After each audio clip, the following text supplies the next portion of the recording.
this regular meeting to order. And can we all rise for a prayer by Deputy Mayor Pisner? A prayer for leadership. Leadership is hard to define.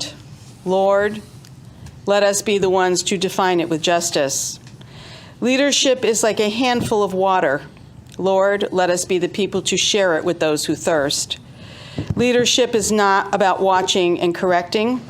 Lord, let us remember it is about listening and connecting.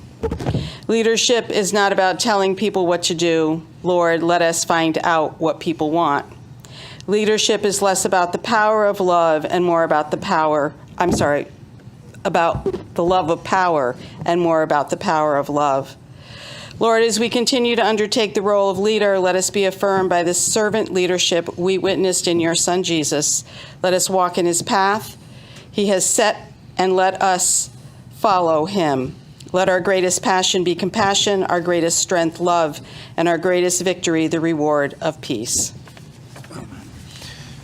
I pledge allegiance to the flag of the United States of America and to the republic for which it stands, one nation, under God, indivisible, with liberty and justice for all. Okay, can I have roll call, please?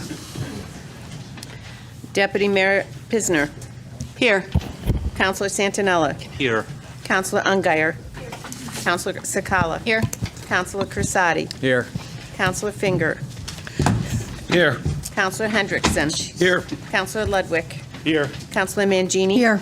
Councilor Nasuda. Here. And Mayor Nelson. Here. 11 members are present, none are absent. Thank you. In the event of a fire, you may exit the rear of the chambers and walk a safe distance away from the building, or you can exit out the side doors, go down one flight of stairs, and out the rear entrance, also a safe distance from the building.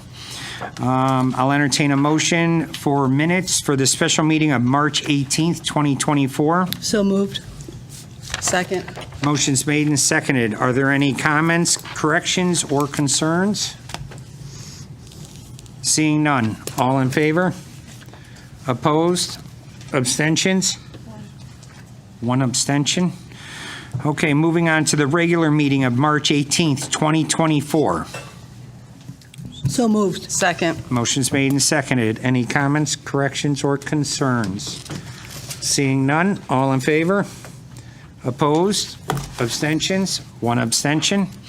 Thank you. And tonight we are honored with a special guest from the JFK Building Committee with an update. I'd like to welcome Randy Daigle. Is that how you pronounce it?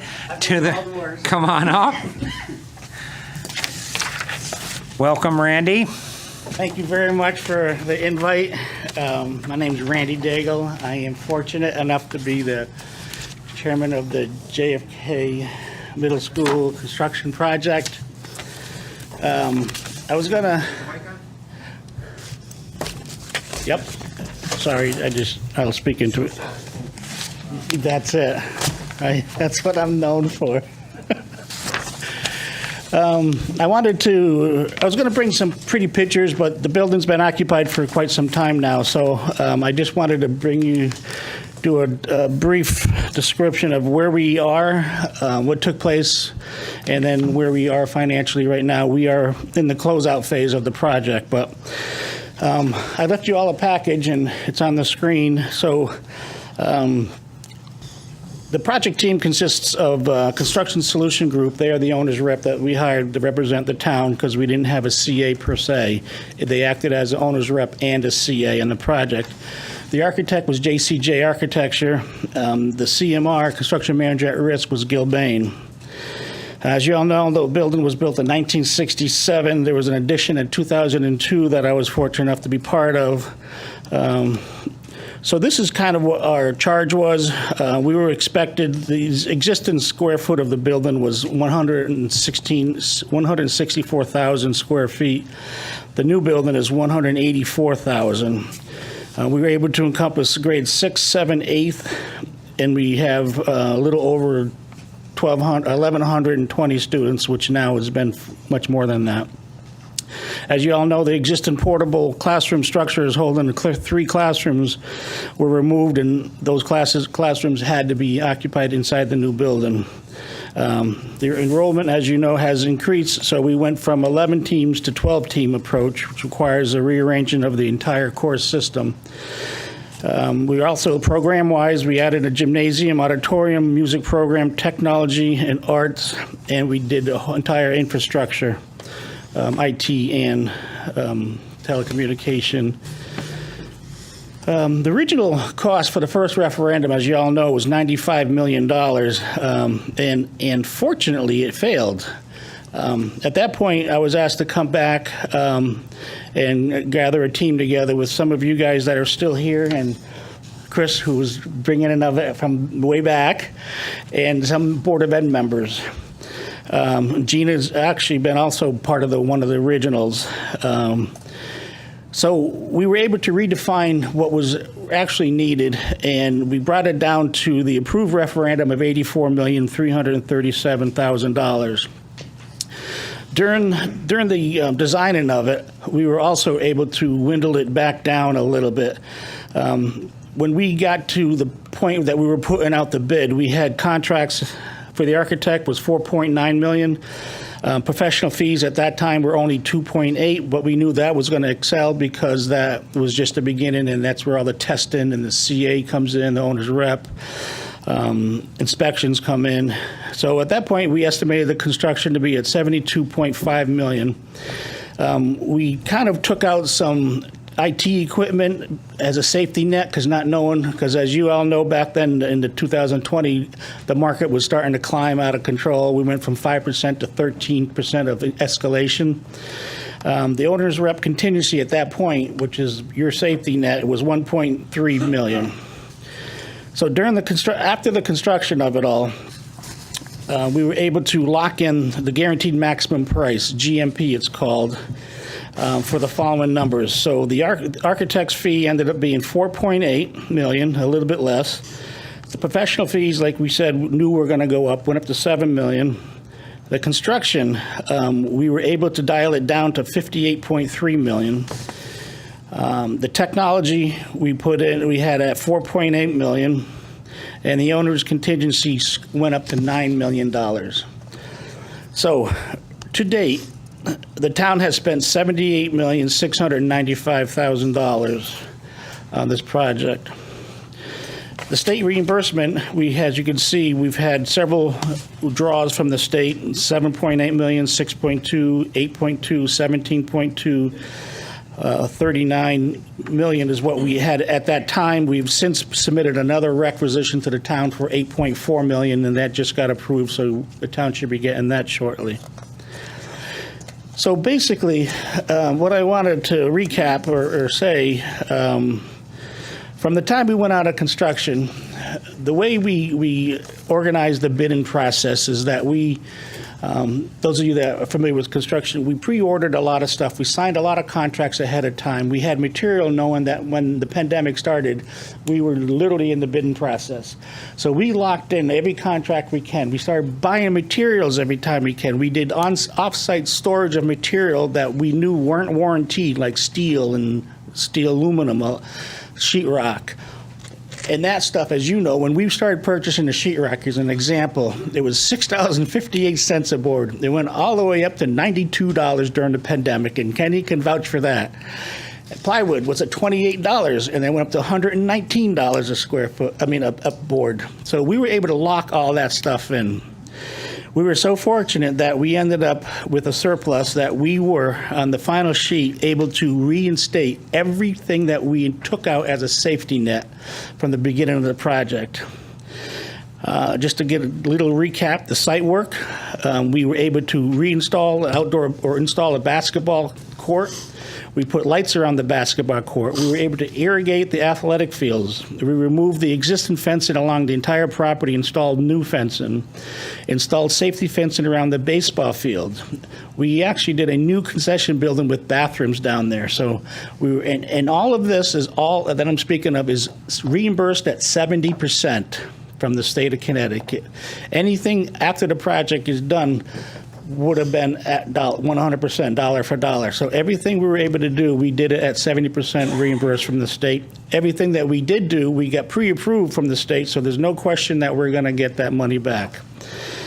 We provided a new canopy at the cafeteria receiving area in the back. We added new storage containers for Public Works can stow their on-site equipment. They don't have to drag it across town. The sports fields can put their nets in there, their soccer equipment, their track mats. Exterior-wise, we are just finishing up doing masonry pointing. We were able to do almost $1.2 million of masonry pointing that was required. When we started designing this building 7 years ago, none of that repointed was actually needed. There was some areas that we had allocated square feet wise. There was several thousand square feet that we were going to repoint.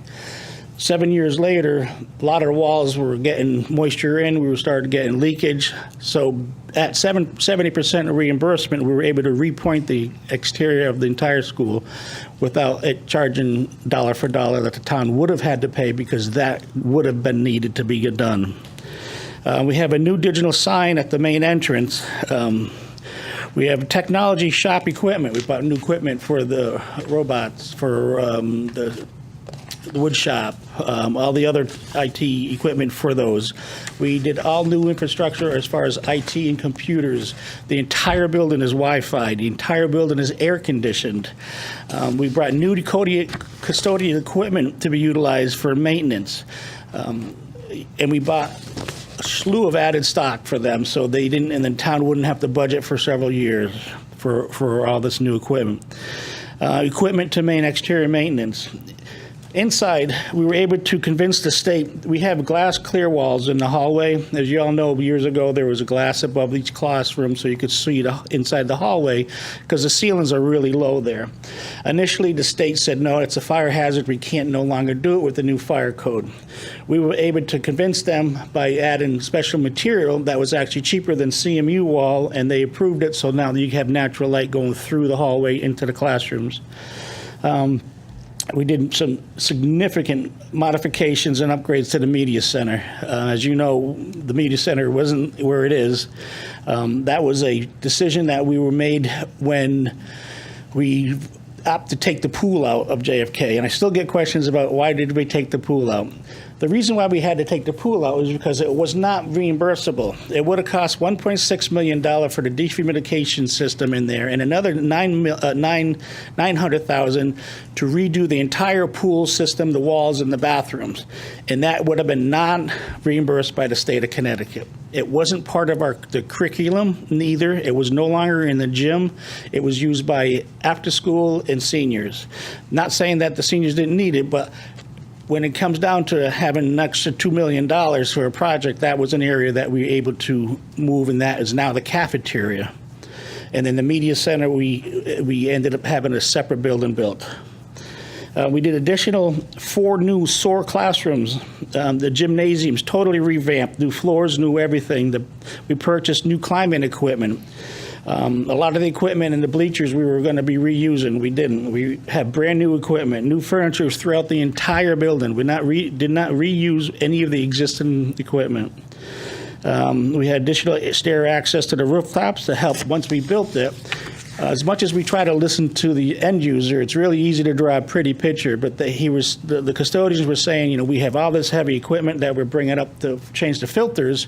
Can we have a real stairway instead of a ship's ladder? And we're like, great idea. So there was funds available. We found a vacant closet, and we utilized that. We added screening and filming around the hub and the security office, so now when you go in there, you know there's a security room there, and you know they're looking at you, but you can't see them. So it makes everybody a little bit more cautious of who's looking at who. They have multiple cameras in there, so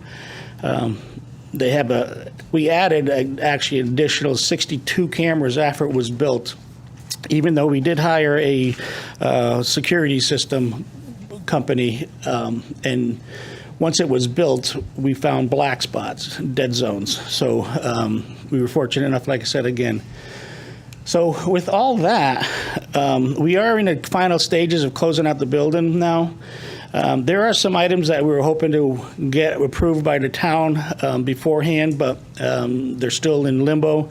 Some items we're going to be able to talk and work out. Some, unfortunately, it's going to be too late because we no longer have trades there. But we are still at $5.2 million under budget, all said and done. So I didn't want to, like I said, do a lot of pretty pictures. I guess I should have moved the thing here throughout, but I didn't. And I'll just add, Mayor, that Councilor Sakala had asked me a question. There were a couple of items that Randy and the group had been waiting answers from John, whether they could add on and whether they'd be reimbursable. So I sent those on to bond counsel because it was a bond counsel question. Matt Ritter got right back to me last week. I've shared it. John's out on a funeral leave yesterday and today, but we'll be looking at those, and if possible, we'll have an answer by Wednesday. If we need council input, we'll bring it to you for your approval, but it was a positive response from Mr. Ritter, so we'll keep you posted. Excellent. Thank you very much. Well, thank you very much, Randy. I've been in JFK quite a few times. It's amazing. Same with Enfield High School. I have one question, but it relates to Enfield High, if you're okay. Sure. Okay. I'm somewhat familiar with it. And I believe it's on the agenda, we have an issue with a boiler door that I tried to get done through warranty. I guess the door cracked and stuff like that. And, you know, how thorough is the committee looking at these contractors, the warranties, and how reputable they are? Like this boiler door, a door shouldn't crack. You're absolutely right. When those boilers were put in, we had an issue with some of the gauges and the connection valves. Under warranty, they replaced them, and the committee we requested, because we just didn't want that fixed. We wanted the whole unit re-warranted, so they did an extended warranty.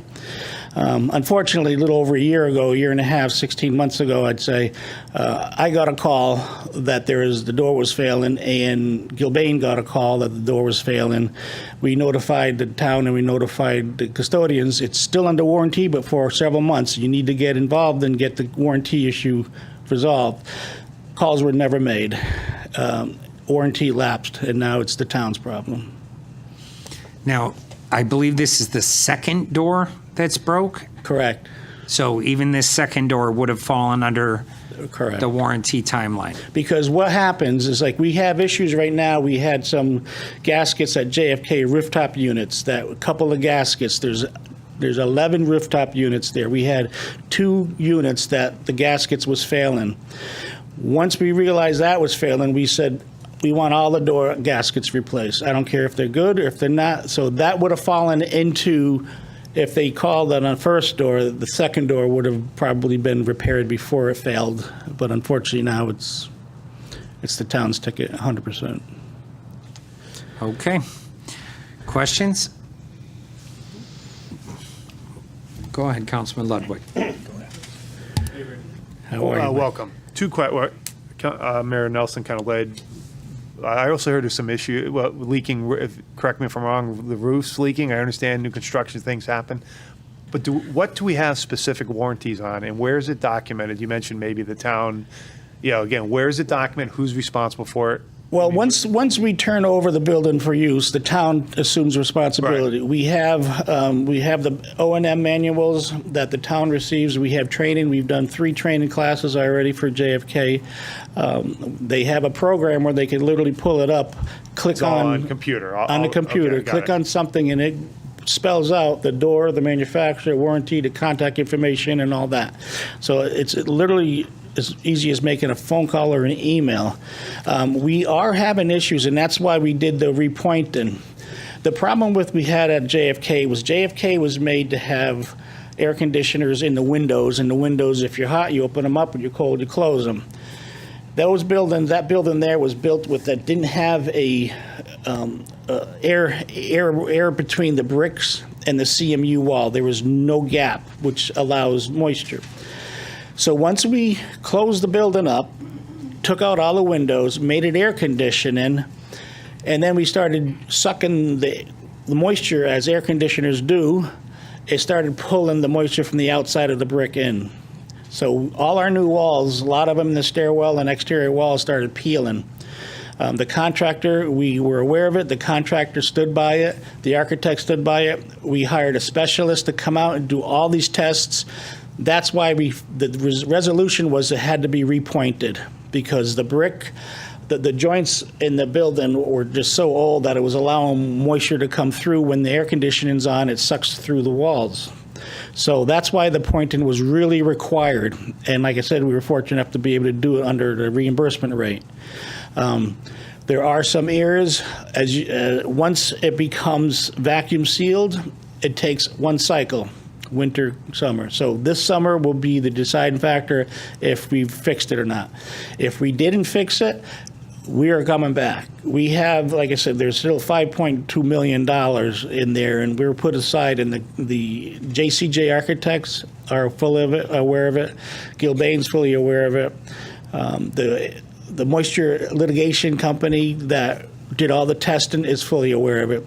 So like I said, unfortunately, you have to go through one heat cycle and coolant cycle to determine if you fixed it all.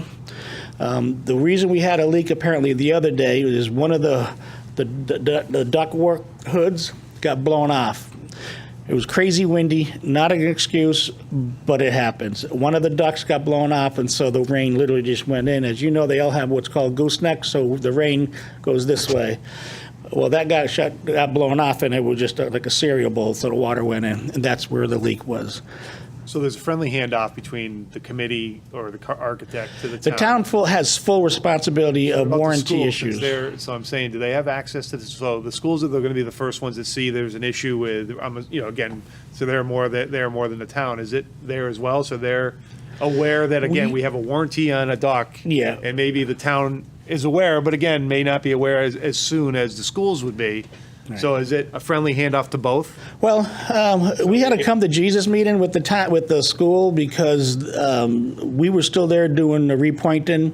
So if there was an issue, like a door couldn't close or something, they would call Gilbane, and Gilbane was like, "Well, you've had that door for 3 years now." Come to find out that the custodians put a wedge underneath there, which kind of cocked it out, so now it won't close properly. So when they were cleaning, they didn't have to keep opening and closing the door. So it's stuff like that we've been finding issues with. They've assumed taking responsibility. If there's an issue, we're second or third call now. We're no longer first call. If they can't figure it out, or if they don't know, we've had instances where the roof hatch was left open. Schools have have access to this as well. They have everything. The yeah. town public works has it, and the school custodian staff has it, and they've all been trained. We've retrained several times because then the custodians had a switch of people. Yeah. And then they were actually using the improper pads, and they were going to ruin the warranty on some of the floors. So we went back there and retrained them because there was a second or third shift. The whole staff got changed. So we redid the training again. So right now, everything seems to be going okay. We did have a water issue, like I said the other day, with the big storm, but So just want to make sure, correct me if I'm wrong. So you said roughly about 78.6 million would be roughly what the cost of if I read your, right? yep. And so 70% of that is roughly 55 million, so that we were expecting one more payment from the state roughly? Well, we actually should be expecting a couple more because more? that number is based on the assumption, what the town likes to do, which is kind of fair.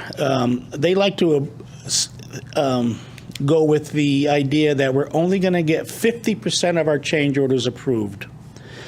Most of our change orders we had pre-approved before we did the work, so that should be up in the 75 to 80%. So there should be more, but the town plays it safe, which is rightfully so, because we've worked in towns where they go the other way, and then it's all said and done, and nobody has any money left in their pocket. So right now, yes, until it's done. And just so I think for people to understand, if you don't mind, so under budget, fantastic. Good news, right? That money, if it stays the way it is, goes back into the state. Yeah, a lot of people think Because we all pay state taxes, so I'm not complaining. Yeah, a lot of But people that's think good we news to got let people know, right? the $83 million and it's in a bank account. Right. It's more or less a line of credit. Right. If you don't use it, it goes back. Right, perfect. It's not like, oh, let's do this with it. That's good to know, though. I mean, a I lot of think people think, oh, well, we have right. this money. Well, why don't we fix this? Why don't we do that? Right.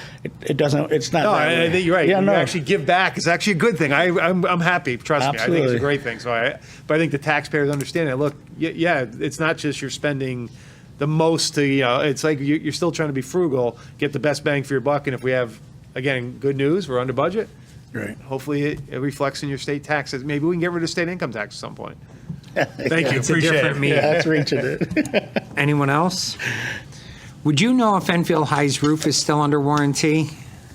The roof should be, yeah. The roof, I believe that roof is either a 20 or 25 year, Because when's the last time you were in Enfield High School? probably like 5-6 years ago. I was in it about 3 weeks ago, and the whole front foyer, when you walk in, all the drywall's peeling, and looks like the columns, water's running down the columns and Yeah, stuff the like roof, that. the roof is either a 20 or 25 year, and that's a EPDM, so that should be, and the EPDM goes along the flashes, so you have two warranties when it comes to roofing. You have the membrane, which is the roof itself, and then you have the fascia boards, which is a separate warranty. So that should get looked into and go through the warranty procedure. Right, and the warranty would cover the cost of fixing the damage inside the school.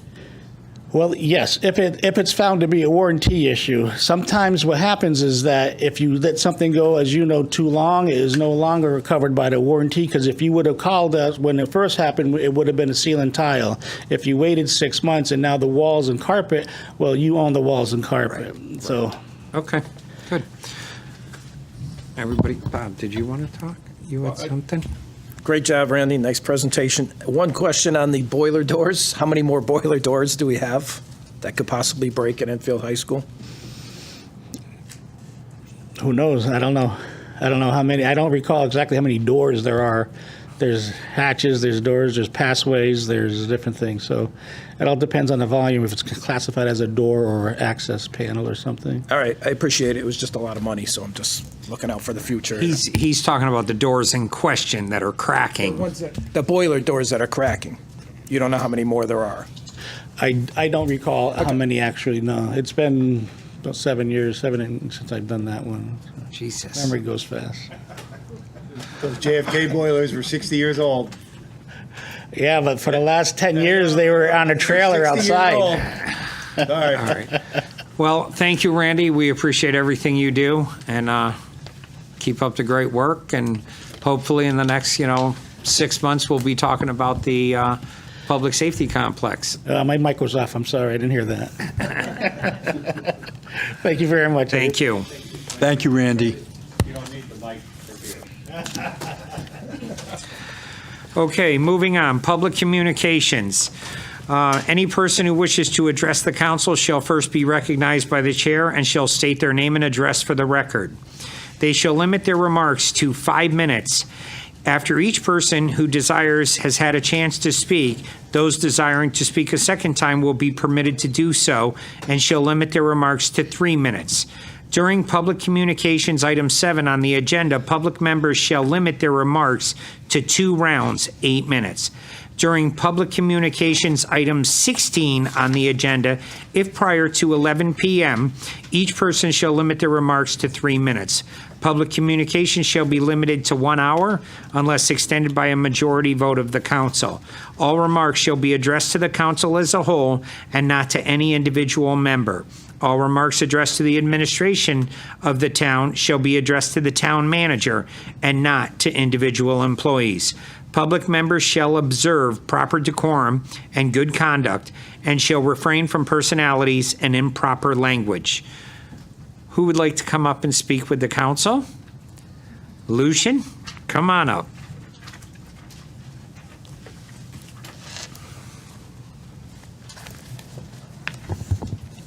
Lucian LaFave, 54 Kimberly Drive, Enfield. Also chairman of the Enfield Veterans Council. I normally come in here and talk about parades. I'm not here to talk about parades tonight. I'm here asking for the help of our community to help us out with something. On behalf of the Enfield Veterans Council, the Boy Scouts and the Girl Scouts that do the flagging in all the cemeteries in town. We put out just over 5,000 flags for Memorial Day, and the same thing for Veterans Day. The biggest issue we have is when I get a phone call to say, how come my dad or my brother or sister or whoever didn't get a flag on their grave? The problem is the flat veteran stones get overgrown. We need help from the people that have loved ones interred that are veterans, if they could clean around the stones so we can see them. I've been in a cemetery where all we saw was a little divot in the grass. Kicked the divot, and surprise, surprise, there was a veteran stone under all that grass. So we're asking for the help of the entire community. If you've got a veteran buried in one of the cemeteries and you go to clean that veteran's grave, if there's one next to it, take a couple minutes and clean that one. We're busy putting the flags out there, making sure that that happens. So again, we're asking for everybody's support and help. Like I said, our biggest issue is identifying where the veterans are buried. I don't remember the author of this, but it goes kind of like this. To be killed in war is not the worst that can happen. To be lost in a war is not the worst that can happen. To be forgotten is the worst that can happen. We don't want to forget our veterans. We need the help from the community and the people who have family members who were veterans in turn to aid us in identifying those veterans so they are not forgotten. That's my main reason for being here tonight. And like I said, between the veterans organizations, Boy Scouts and Girl Scouts, we work real hard. And this would help us for Memorial Day. And just as a thing to put out there, the flags that get put out for Memorial Day can only stay out there by Connecticut statute until the Monday after 4th of July, and then they'll remove them from the cemetery. Because we always get the calls, hey, where'd all the flags go? Part of the reason for that is the groundspeople that mow those cemeteries charge extra when those flags are there. So they incur a higher cost for the time period that the flags are in the cemetery. So that's the reason the cemetery associations take them out. So just so the public's aware of why the flags go in and out. I just wanted to put that out tonight. And again, ask for your help so we can identify every veteran's internment in Enfield. And like I said, there's roughly over 5,000. So thank you. Thank you very much, Lucian. Anyone else? Anyone else for the second time? Okay, moving on. Councilman Communications. Councilman Mangini. Thank you. Thank you, Lucian, for coming forward, with your quest and concern. And through our mayor to Steve, our assistant town manager, I believe it was you, Steve, and I that attended not too long ago, Cemetery Association meeting. But we haven't had one since.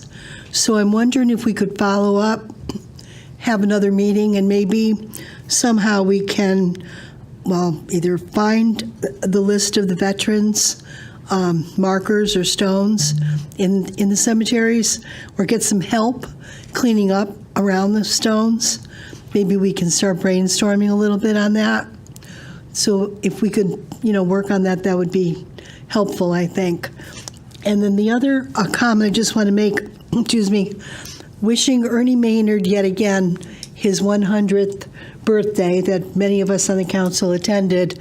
Congratulations to Ernie. 100 years, and he fought and served our country in both Korea and World War II. And that is so phenomenal. And Ernie has invited every member of the town to visit his, I'll call it a shrine, that he has in his home. And he would be honored to have people come and, visit to see what he's done with all the memorabilia that he's got. So thank you, Ernie, for your service, and God bless you for another 100 years. Thank you. Thank you. Councilman Santinella. Thank you very much. Last week we were talking about the senior minor home repair program, and so I did hear back from one of the religious organizations that is willing to host that program. So I guess through the, I don't know where this gets directed, through the mayor to the town manager or through the Department of Public Works, where, who do we need to get in touch with from the town side to speak with this organization so that they can kind of understand the logistics and before they make final decisions. But there is a group that's interested in housing the program. Chris? Yes. Uh, We'll take it under advisement. We'll get back to council. I'm sorry, we don't know who on the town side. I can talk with social services, probably Cindy Guerreri. Okay, is she? And so, okay, thank you. Also, this week the mayor and the deputy mayor and I had the pleasure of going and visiting Asnuntuck and touring their manufacturing facility and seeing what's going on at Asnuntuck. And I don't know if you guys were going to mention this, but we spent a good 2 hours at Asnuntuck. And just if you haven't had a chance to visit Asnuntuck or explore the programs that they have, it's quite an impressive institution with a lot to offer our community. And they are doing some things in there really to help support their students that I think we were all very surprised about and really impressed with. So it's just, I think sometimes we forget that they're here in our community. And so if you have a chance to go over there and see what they're doing, I would encourage people to do that. And that's all I have. Thank you. Thank you, John. Councilman Finger. Thank you, Mayor. Couple of things to the mayor, to the town manager. On Hudson, number 2 through number 10, I think it also includes 14 and 16, but they're backyard drains. And I tried to look on GIS, I couldn't tell if those were town easements. The resident at number 10 was questioning of who's responsible for the maintenance and the care for them. Can we find out, please? And it can either get back to myself or the resident of number 10. Because they don't know, because it's flooding out the backyards and then starting to make like little waterway sinkholes, we'll say. That's what he was telling me. If we can find that out. 2, the cemetery up in Hazleville, trying to think of the name of that side street, where a car ran into it, it was the cast iron poles, you know what I'm talking about? Mm-hmm. Are we responsible for that, or is there somebody else? Because it says Enfield Cemetery Association. Is that us? I don't know. It's not us, right? So it's a separate identity. Okay, there's my answer for that one. And the last thing I have is last meeting, and I sent an email about can I find out why we're not hauling, or if we can haul the stuff in the transfer station to Babylon's to save some money for the taxpayers? I haven't gone back. I sent that email. I haven't gone back. I don't know if you have a report for me or not. I thought I sent it today, check.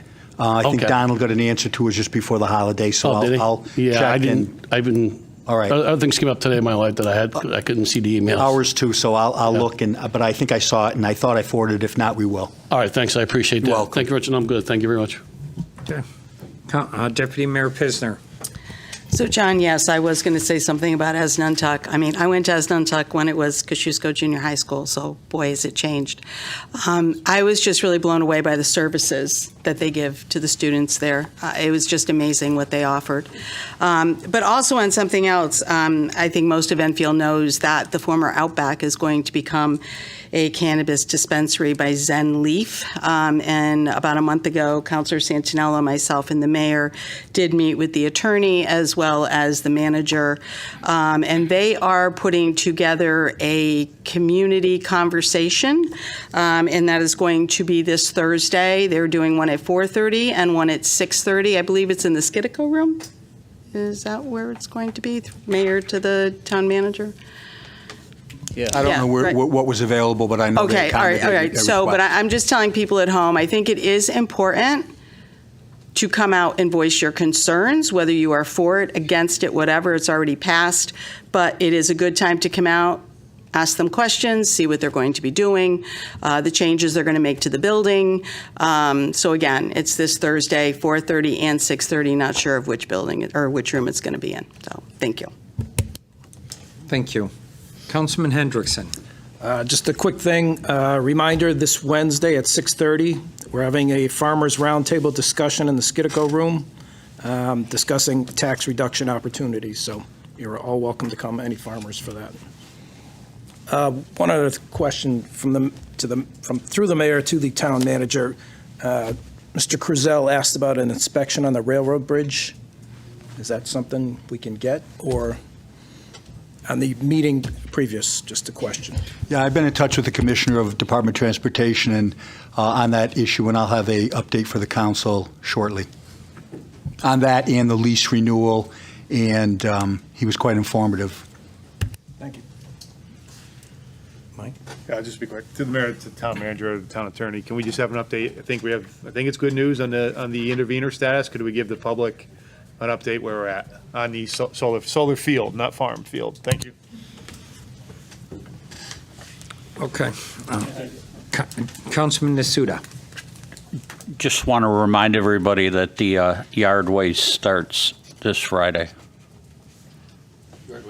Yard waste Okay. pickup to the people. Thank you.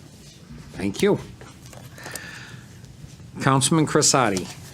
Yeah, thank you, Mayor. A couple of things. First of all, through the mayor to the town manager, I did receive a couple of emails in regard to our town website again, and this one here was in regard to if we could change the dates for the senior volunteer tax credit. If we could just change those dates, because we do have people,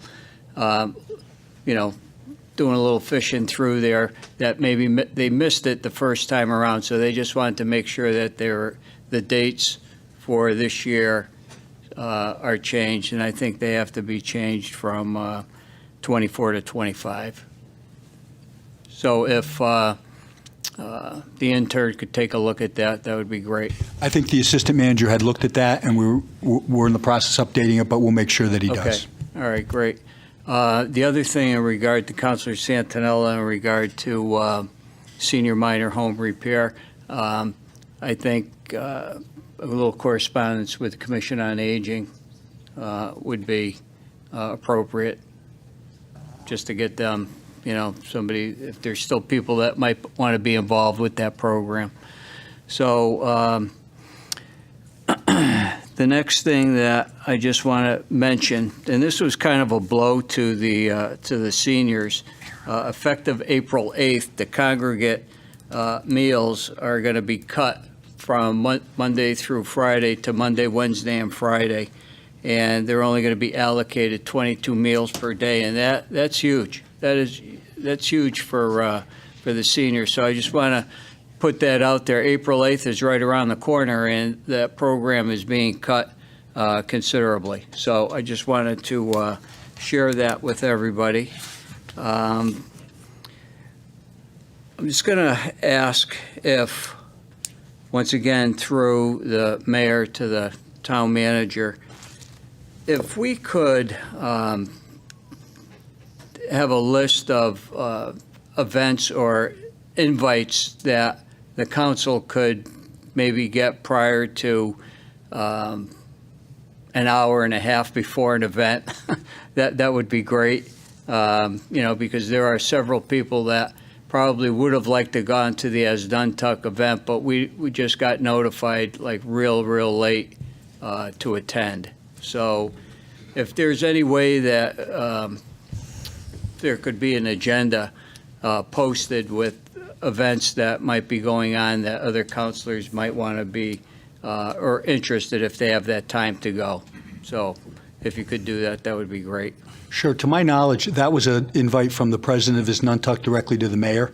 Yeah. So I didn't forward it. My custom is anything I get that's open to the council, I forwarded to everybody. Yeah. So I didn't on that one because the invite was to him, and I believe I wasn't in, but he then offered others to come. Whether he spoke to Yeah. his Nantucket or not, I don't know. But, if I get an invite, from a congressman to meet me, I don't invite others unless he wants me to.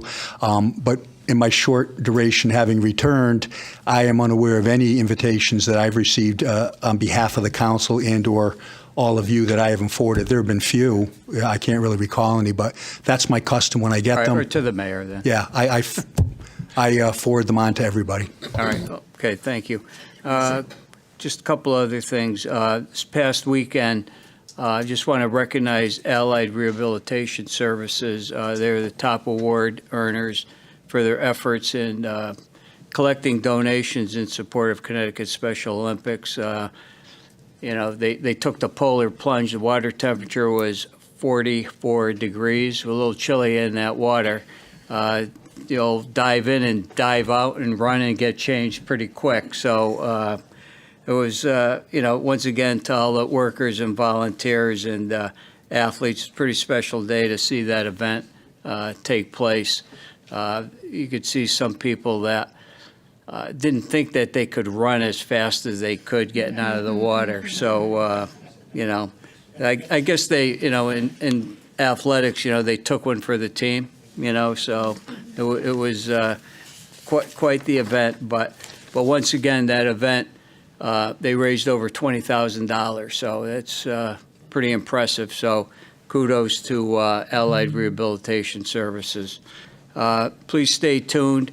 They have a Best Buddies Walk coming up at Dunkin' Donuts Park that some of you might want to attend, and also the Torch Run coming through town. State games are right around the corner.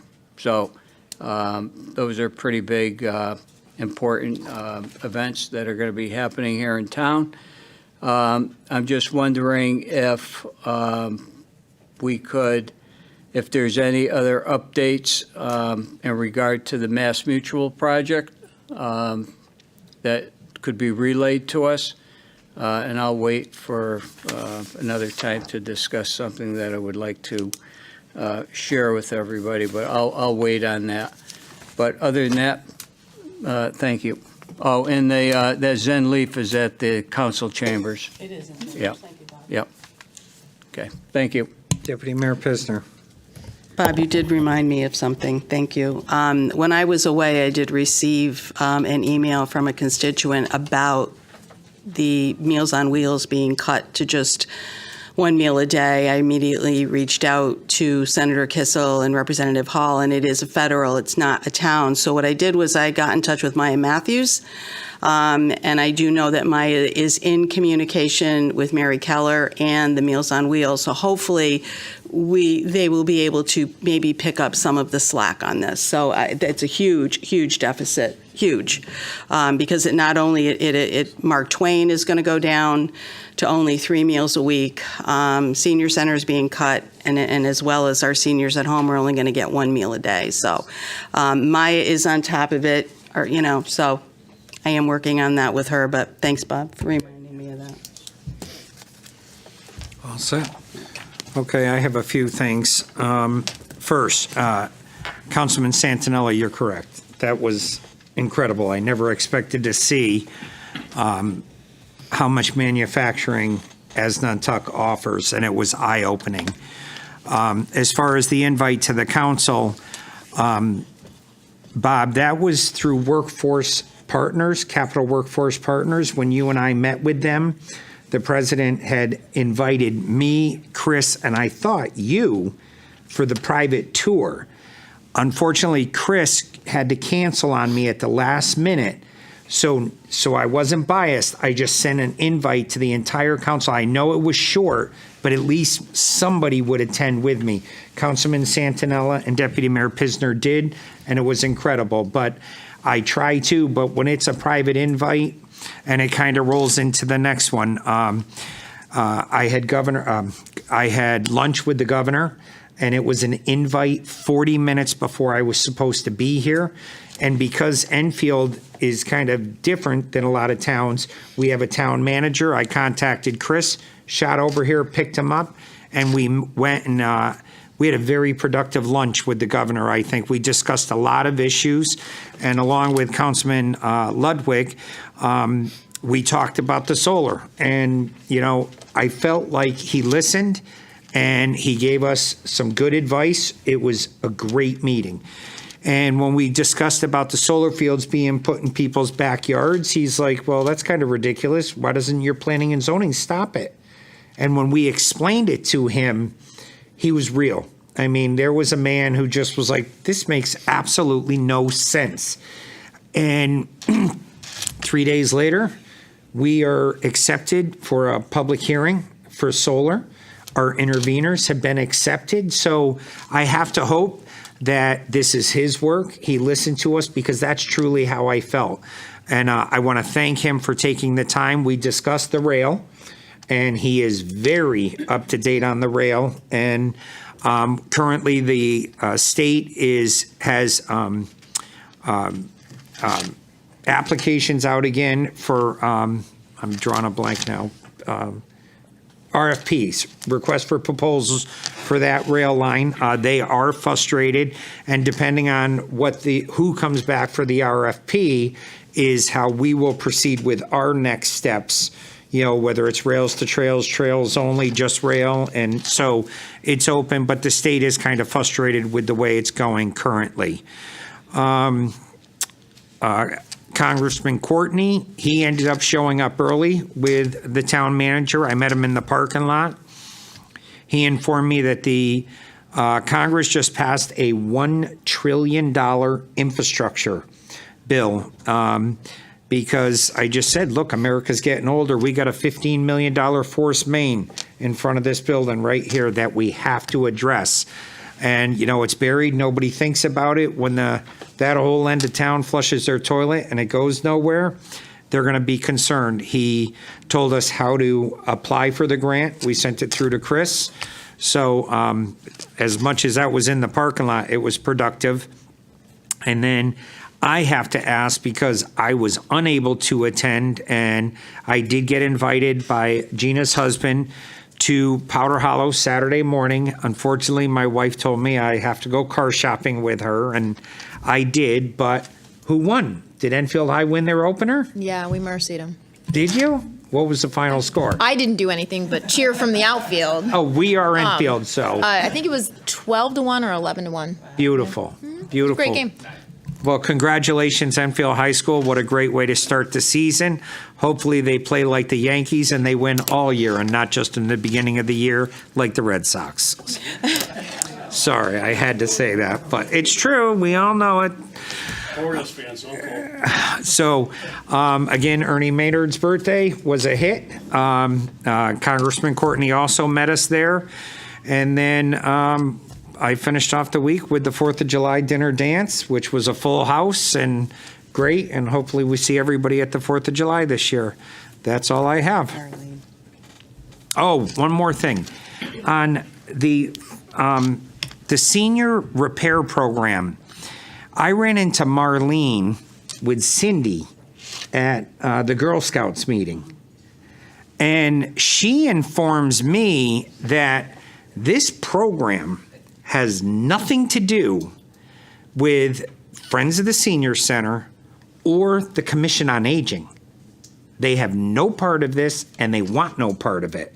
So referencing back to them, I'm not sure is the answer of who really runs this program, because it's not the town managers, and she informed me it's not Friends of the Senior, and it's not the Commission on Aging, because her concern was the tools.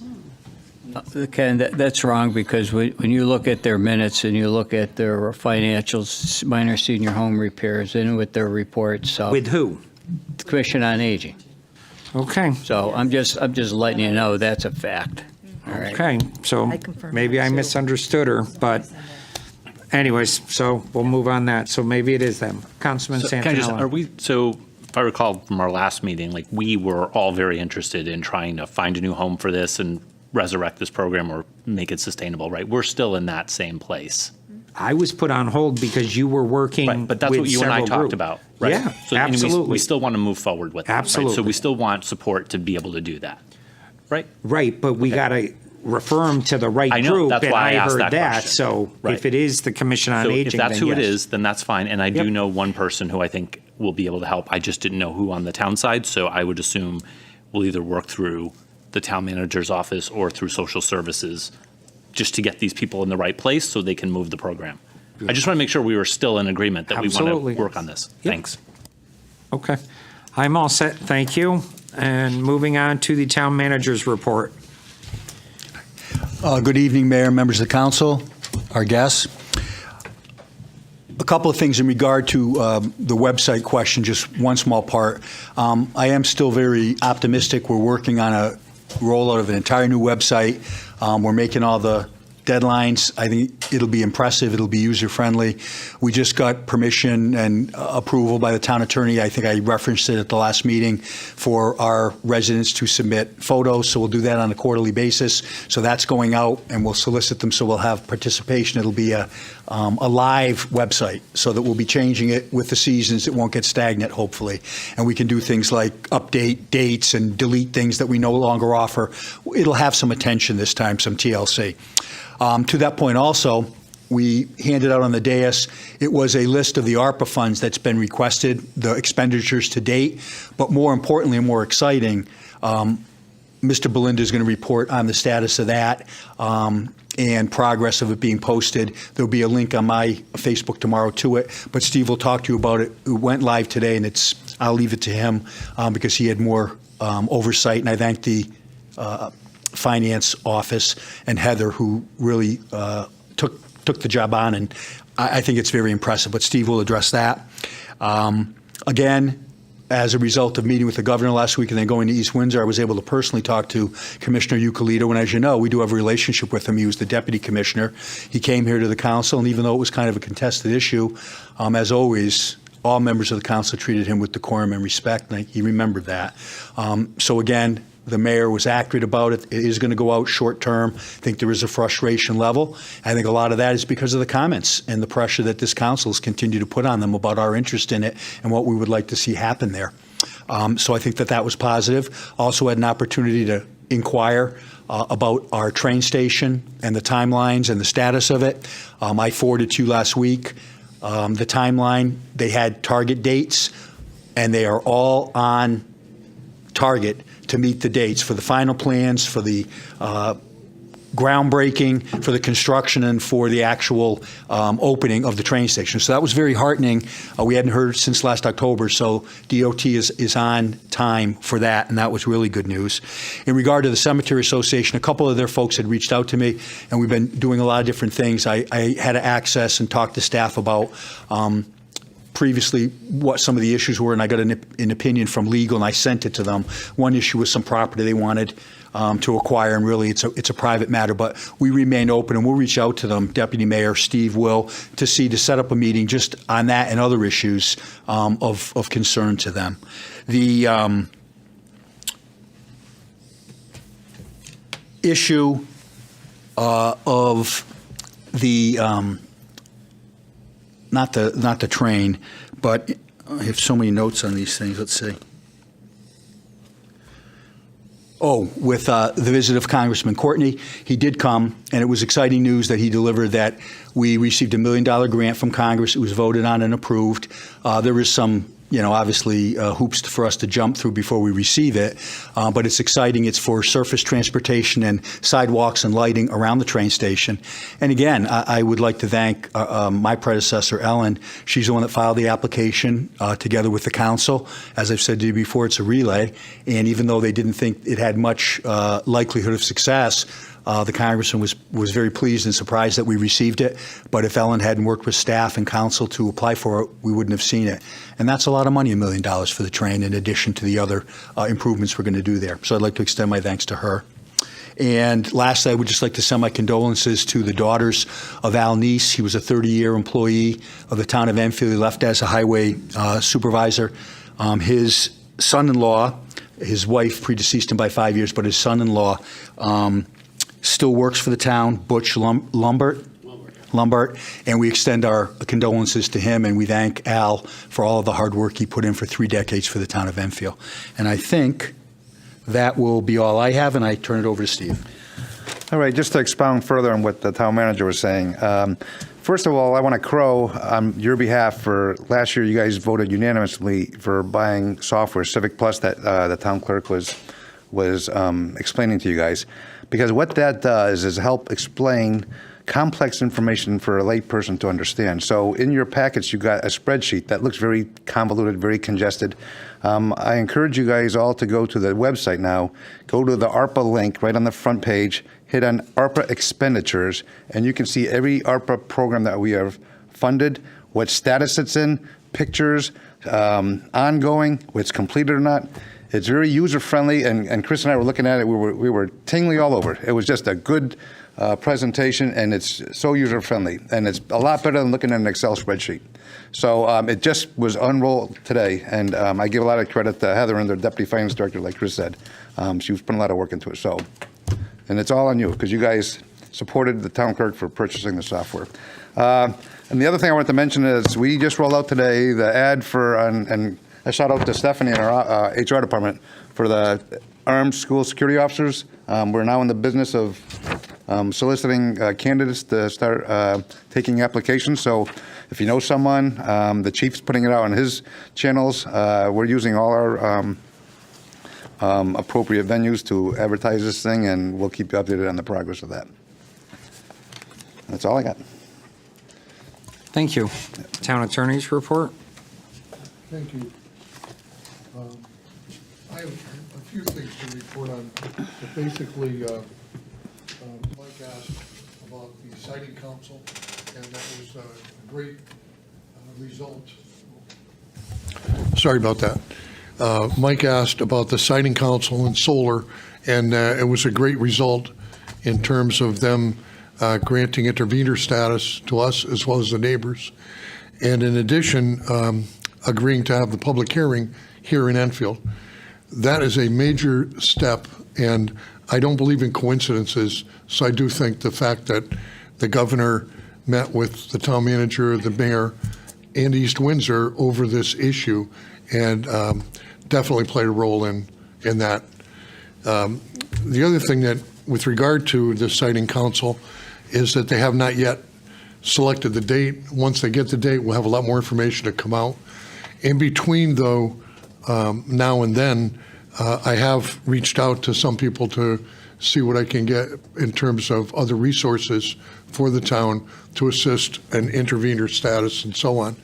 I also had a very cordial conversation with Tim Keeney, First Selectman in Summers, who I saw in the paper where Summers had a favorable result from the siting council. So I asked him which lawyer he used, and he said they didn't have a lawyer. They did it in-house. And that, so I called Carl Andolina, and he doesn't know anything about siting council either. So they haven't gotten one yet, which is amazing that they had this overturned. He thought, Keeney, that the major factor there was an environmental one because there was a pond on the property. So he said there were about 15 reasons why the siting council rejected the application at that time. But he also cautioned me that those 15 reasons, he thinks the group, they're from New York, is going to go back and try to address each of those 15, so they will be back. So Tim Keeney then suggested I call Jason Bauza, who's the Democrat in East Windsor, and I said, gee, it's funny because Jason Bauza just had the meeting with the mayor and town manager and so on to coordinate who they may be using also, which is consistent with what your posture has been in terms of getting some cooperation from the other communities who have the same type interest. So we're doing that. And when I say we, it's actually Mark Serrato, who has been on this since last fall and has been wonderful in terms of researching, finding out stuff to help give us the ammunition to successfully or zealously represent the town in this matter, a very important thing for you. On all sports that you had asked a question on, the only thing that I could, that I think that's the one you missed. Yeah, thank you. I was momentarily flustered there, Bob, because you had asked me, and I wrote it down in between my other notes. I apologize. Yes, it is before inland wetlands. They had a site walk a couple of weeks ago, and it is pending. And after that, they will have to go to planning and zoning. But the application is moving forward, and those are the developments that I'm aware of at this point. But thank you for reminding me, Mr. Tyler.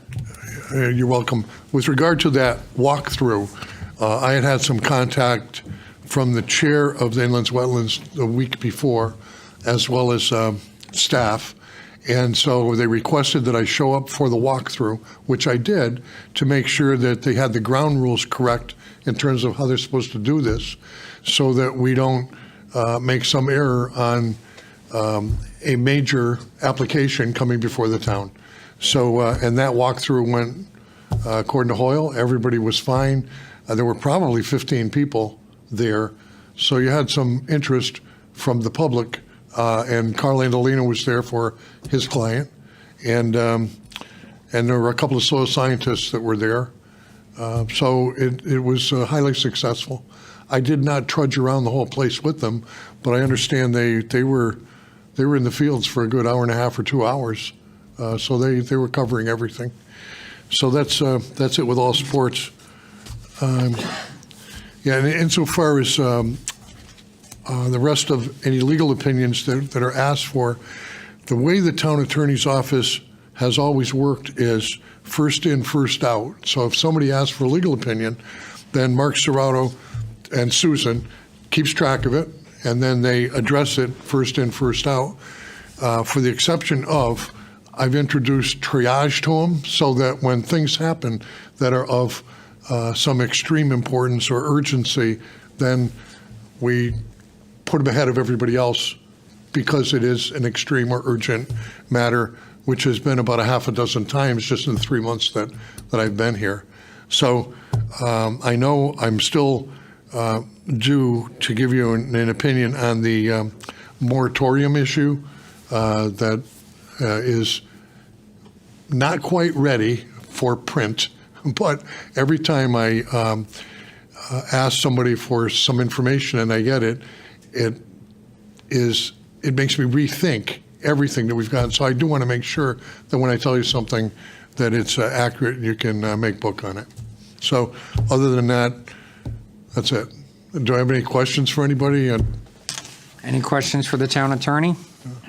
Councilman Ludwig. Yes. So thank you for that update. So maybe through the mayor, through you to Mark. So you said three key things there. If you read this, if you read the language, it says they shouldn't be putting these on prime farmland. Northern Connecticut is prime farmland. That's one thing. I mean, I think it's a key aspect of what the Siting Council rules are. You said that Summers was successful, but they're coming back.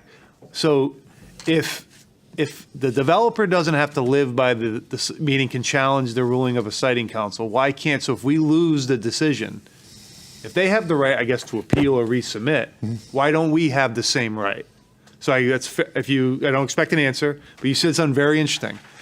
We were told once they make the decision, it's final. That's what happened on North Road, and we were too late. We couldn't intervene.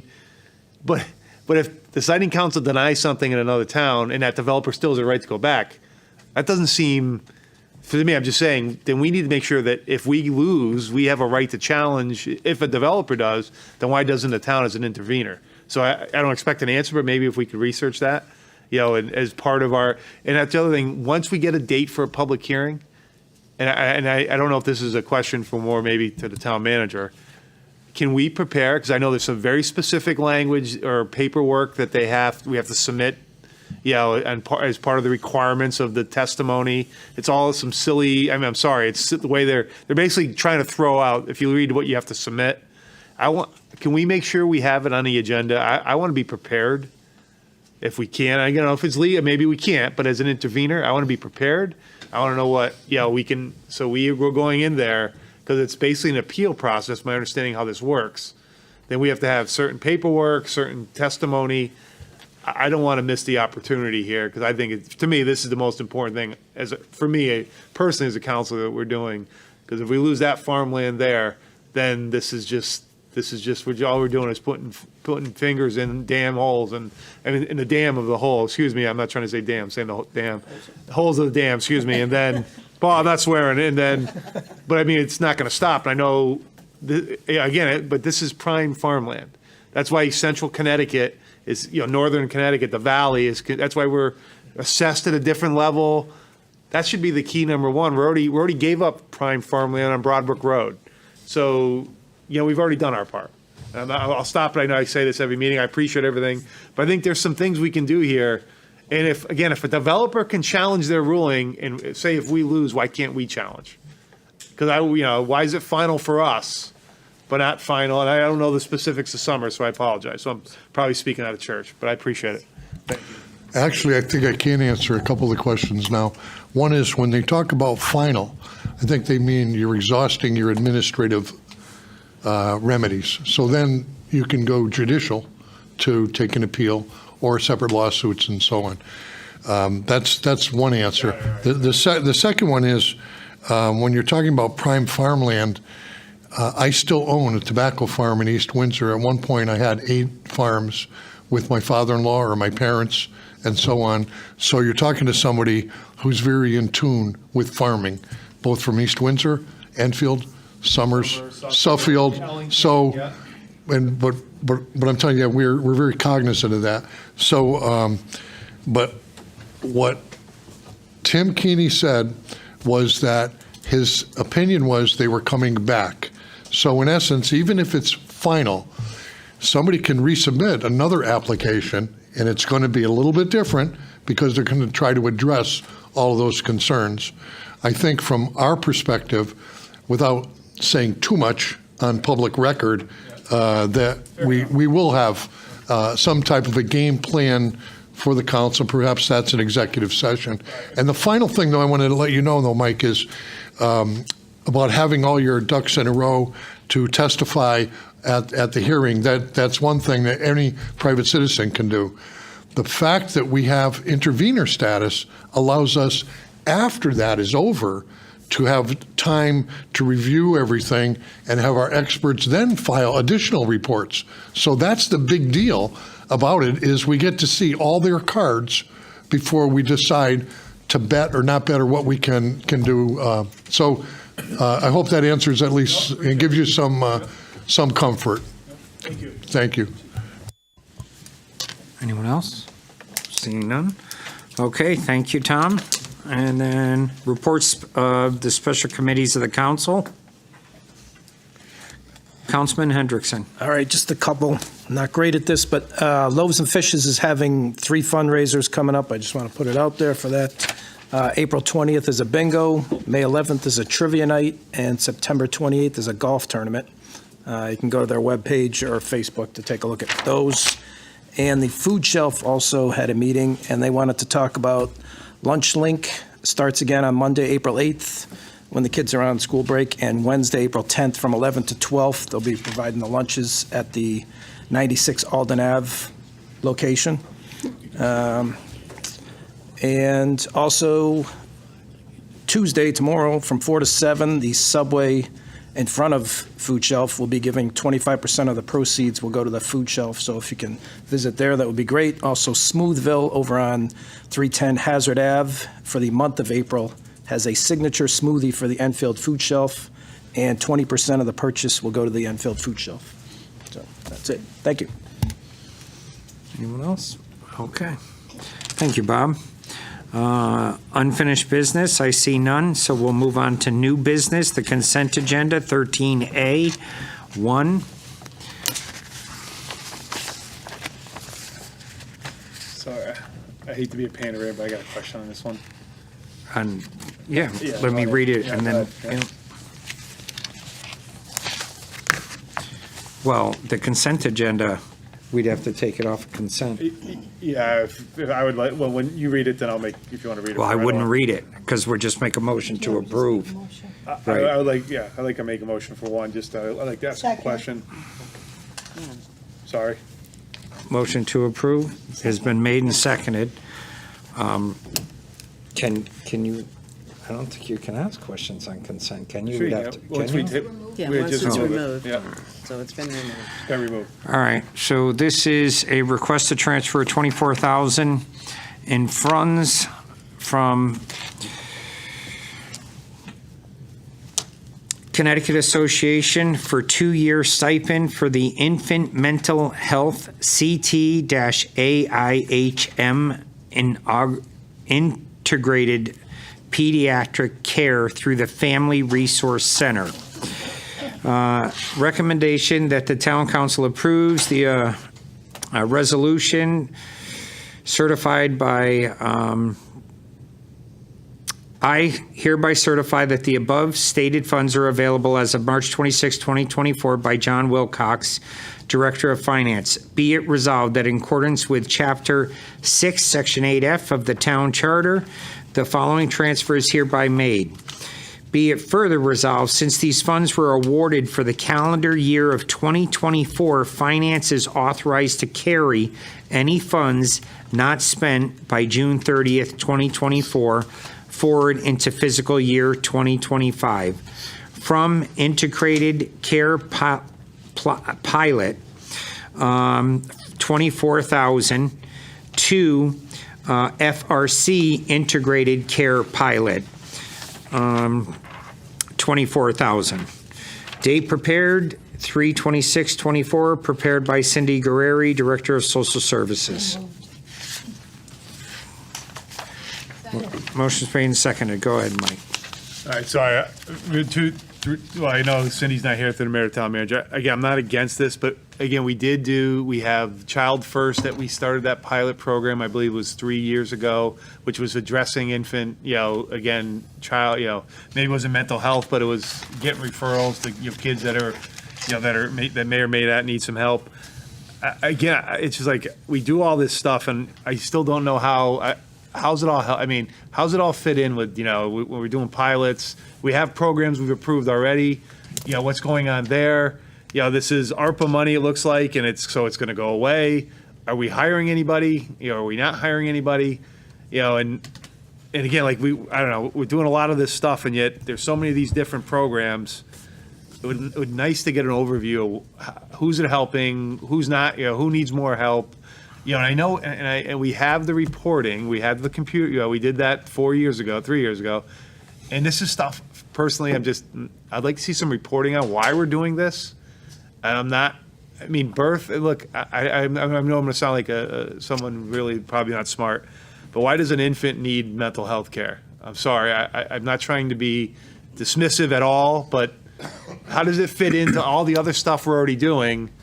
And, that's all. So I know you can't answer the question. Well, I can partially answer because I had some of those same questions. And so we invited Cindy Guerreri to our leadership meeting to elaborate on this. And I think Deputy Mayor could probably elaborate a little further. But it is complicated because we get pilots and there's other systems and there's FRC and there's child educators and now pediatrician screening. So she answered the questions.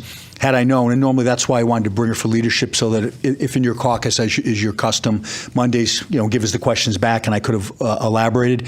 But with all due respect, what I really think, Mike, is this is a tree, and you really have some questions about the forest, and I understand that. So maybe Marie or Deputy Mayor can elaborate on this particular tree, but we can always bring the director in when we have a little more time to perhaps give us an overview of the programs and how they interrelate, what the purposes are, because it is a labyrinth when you come to all of the different social service programs the state and the federal government offers. So that's why I brought her to leadership, because it is a little confusing and overwhelming. But with that, if the Deputy Mayor would like to add in. So the first time I heard about this was at a kite meeting. It was actually the February kite meeting. This is something that it's a grant that was given to the Family Resource Center, which works out of Stowe, and it is for a member of the Family Resource Center will be, I believe it's at Dr. Veja's office, a pediatrician.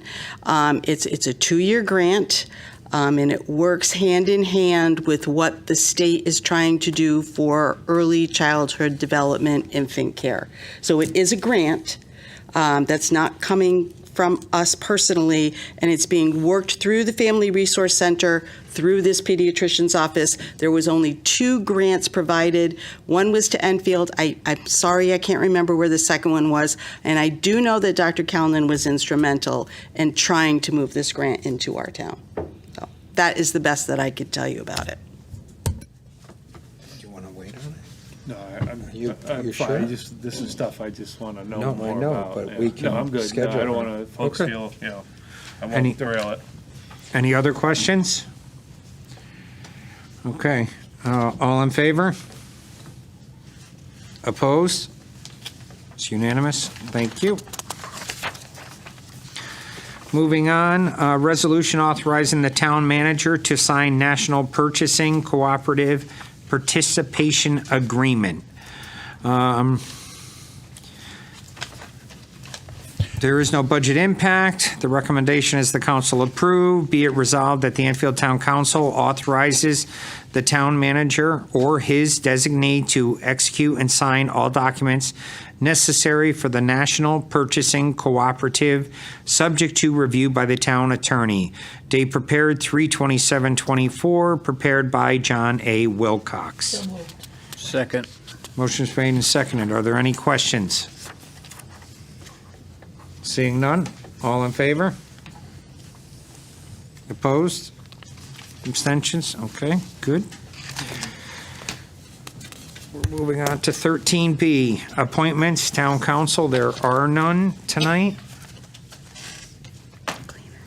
Kleenex, Mike.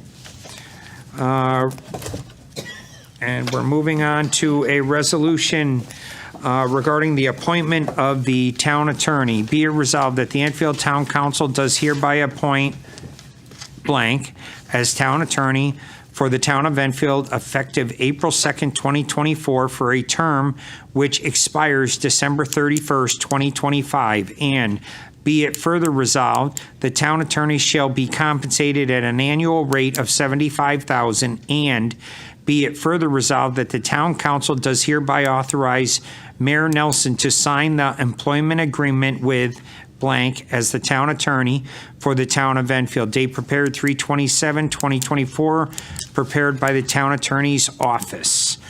So this is for discussion about hiring a permanent town attorney. We've gone through interviews in executive session. And questions, comments? People want to put nominations up, or Deputy Mayor Pisner? I would like to nominate Tom Tyler to stay on as our permanent town attorney. I feel that Tom stepped up when we needed someone. He has proven to be someone with great knowledge of Enfield and the law pertaining to municipalities. He's an Enfield native. He understands the residents and their concerns. His responses to our town council questions, as well as his legal opinions, have been quick, correct, and non-biased. He has this law office right here, and he spends almost every day in this town hall working respectively with our staff and has formed a great working relationship with all of them. I personally have always said I want to hire Enfield. I want to hire people from our town. And I think we have a great chance to take Attorney Tom Tyler on as our legal counsel. Thank you. Is there Councilman Finger? Well, I'm not going to waste a lot of time. I'm just going to agree 100% with Deputy Mayor Pisner. I want to second that motion for Tom Tyler. Okay, thank you. Any other nominations? Councilman Sakala. Thank you. I'd like to nominate Rose Collar, the attorneys at law. They came in for 2 interviews with us. The first one was phenomenal. The second one was equally as great. I can tell you from the information provided in their RFP, their PowerPoint, their CVs, all of the information, pages and pages, they have probably 37 plus years of municipal experience just between the 2 partners, Cindy and Michael, who we both met and I was incredibly impressed with. That doesn't include the 5 or so other attorneys that we would have access to as well. But 37 years of municipal experience, law, labor law, municipality contracts, planning and zoning,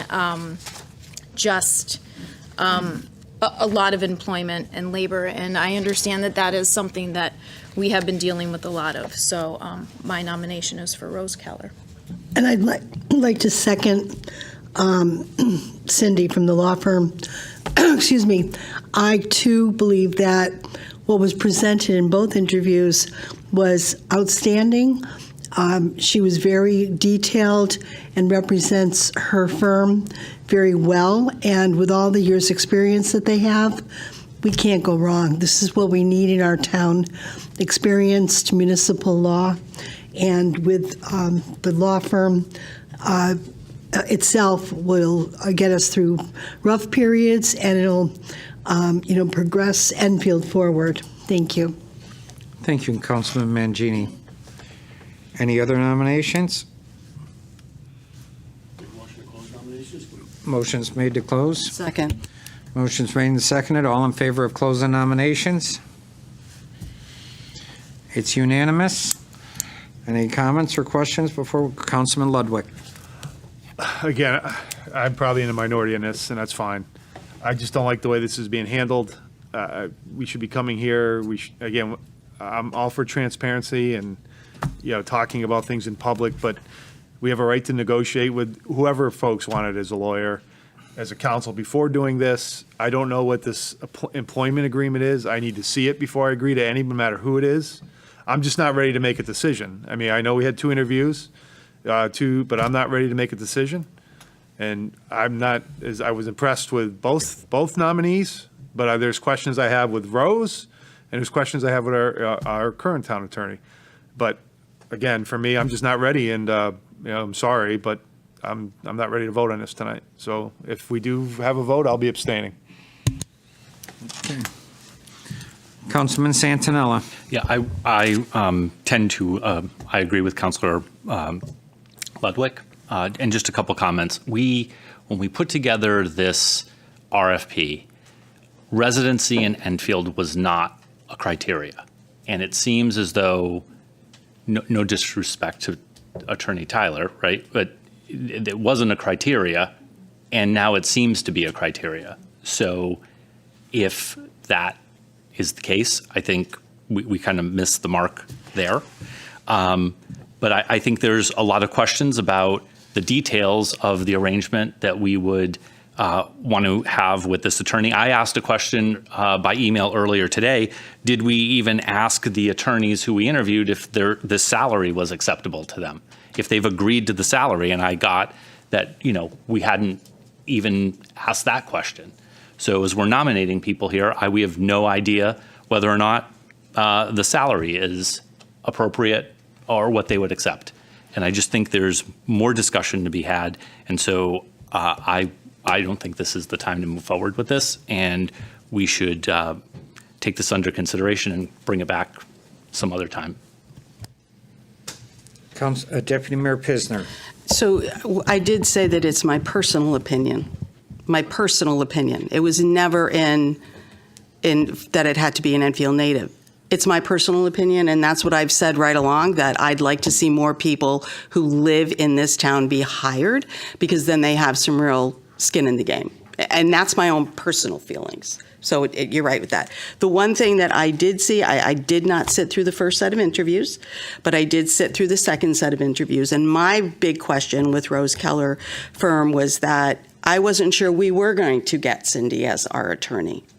It was very, well, if I'm in the office, I'll be here. If she's in the, and it was actually one of the questions that was asked was, who would be the town attorney? I think we need one person designated to us. And honestly, that's what I like about having Attorney Tyler, is that he is in this office all the time. He's made a relationship with the staff here. He's respected by the staff. That, to me, is huge in a town attorney. So. Councilman Sakala. Thank you. I will say in the second round of interviews, when you were there, Marie, or Deputy Mayor, Mike, I think, is the other gentleman, the other partner's name. He very specifically said, you guys get to choose who you want, me or Cindy. So they did make it clear that we got to choose. I have to be honest, Mike, I agree. I don't think that we should be really voting on this tonight either. I don't think we have enough information. We haven't negotiated a contract. We haven't even come to a consensus. And really, the reason I know who I would like, and that's who I nominated. That being said, I'm open to have a discussion after we can discuss start dates, salaries, accessibility, availability, and those sorts of things, and the people or the firm or the person that we choose. But when we ask these questions, today we get an email from Mr. Mayor that says, instead of here, maybe we should have some of these answers, we get said, we will discuss tonight who we chose and how much we are offering. I wasn't told who we chose. I don't know what we're offering. Do you? That's what that email No, says? that's exactly what your email, Ken, says. I just read it. So, no, it's a conversation that the 11 employers of this law firm or town attorney should be having. We shouldn't be told. We will tell you, or we will discuss tonight who we chose and how much we are offering. That's not the way it should work. Are you done? Probably not. Okay, so the email I'm reading that I sent is 2 paragraphs long, not 1 sentence. So would you like me to read the whole thing, or you want to keep it out of context? I read the part of the email from you. Part of it. Yeah. Okay. All right. That's your so email. We're moving on. So the attorney that you're recommending also stated that it is not their standard policy or procedure to attend council meetings. They do not. They never have attended council meetings on a regular basis. It's done as an as-needed or requested. But they would talk about it if they were chosen. Now, you're saying that we should go back to all the attorneys we interviewed and discuss salaries with them and what we expect from them, which one of them already said they don't do anything. They're only there because they want X from the town. Another attorney couldn't make his interview because he prioritized another town over us. So we're going to waste their time knowing that they're not even on the table to be considered. Instead of giving Chris the opportunity to go now with a particular attorney and say, look, this is what we're offering you. We're offering you $75,000. You must attend every council meeting and be available for the boards and commissions as needed. And then if that attorney says no, then we move on to the next one. I mean, that's how I see it, but I'm ready to move on. So at this point, go ahead. I just wanted to add one thing, that Attorney Tyler is also well-respected in the community, and the residents that I spoke with would support him. Thank you, Councilman Ungeyer. And I've heard for the last year and a half that I sat on this council and what we went through with the last town manager, why don't we hire somebody local? These people out of Hartford, New Britain, and other towns, they don't care about Enfield. Well, we have somebody here who I consider would take the name of Father Enfield. Nobody knows more about this town than him. Nobody cares more about this town than him. And that's hard for me to say because I care about this town. This is where my family and my grandchildren are being raised. And I'm not sure how the vote's going to go tonight, Tom, but I want to say I appreciate and respect everything you've done for this town. So, Councilman Mangini. Thank you. I also feel very uncomfortable about this vote. But getting back to the recent email, I just want to clarify that we will discuss tonight who we chose and how much we are offering. At that point, Chris will extend the offer. I'm only aware of one attorney stating the rate they would accept, and no one asked the other two. That is not on us, not Steve or Chris. That is on us, not Steve or Chris. Why would we discuss a salary with someone we've no intention of signing? Wouldn't the salary be dependent on the qualifications and size of the firm, how many areas of expertise they cover? And we can't expect a single attorney to be paid the same as a law firm the size of Shipman and Goodwin. It would be great but unrealistic. Well, and I think where I'm confused, it says that why would we, or it's the question, why would we discuss a salary with someone we have no intention on signing? But I don't remember, maybe I'm mistaken, having that discussion of not having an intention of signing, one of the other two firms. I think this is premature. And, to Councilman Sakala, I think we really need, I'm going to say the word, table this and get more information together and have a healthy discussion as a council, as a group of us, not just, okay, well, we're going to go with this guy. Okay, you want to go with that guy? Go with that guy, but maybe we should flush it out a little bit so everyone can try and be on the same page. It just doesn't seem right. Councilman Sakala.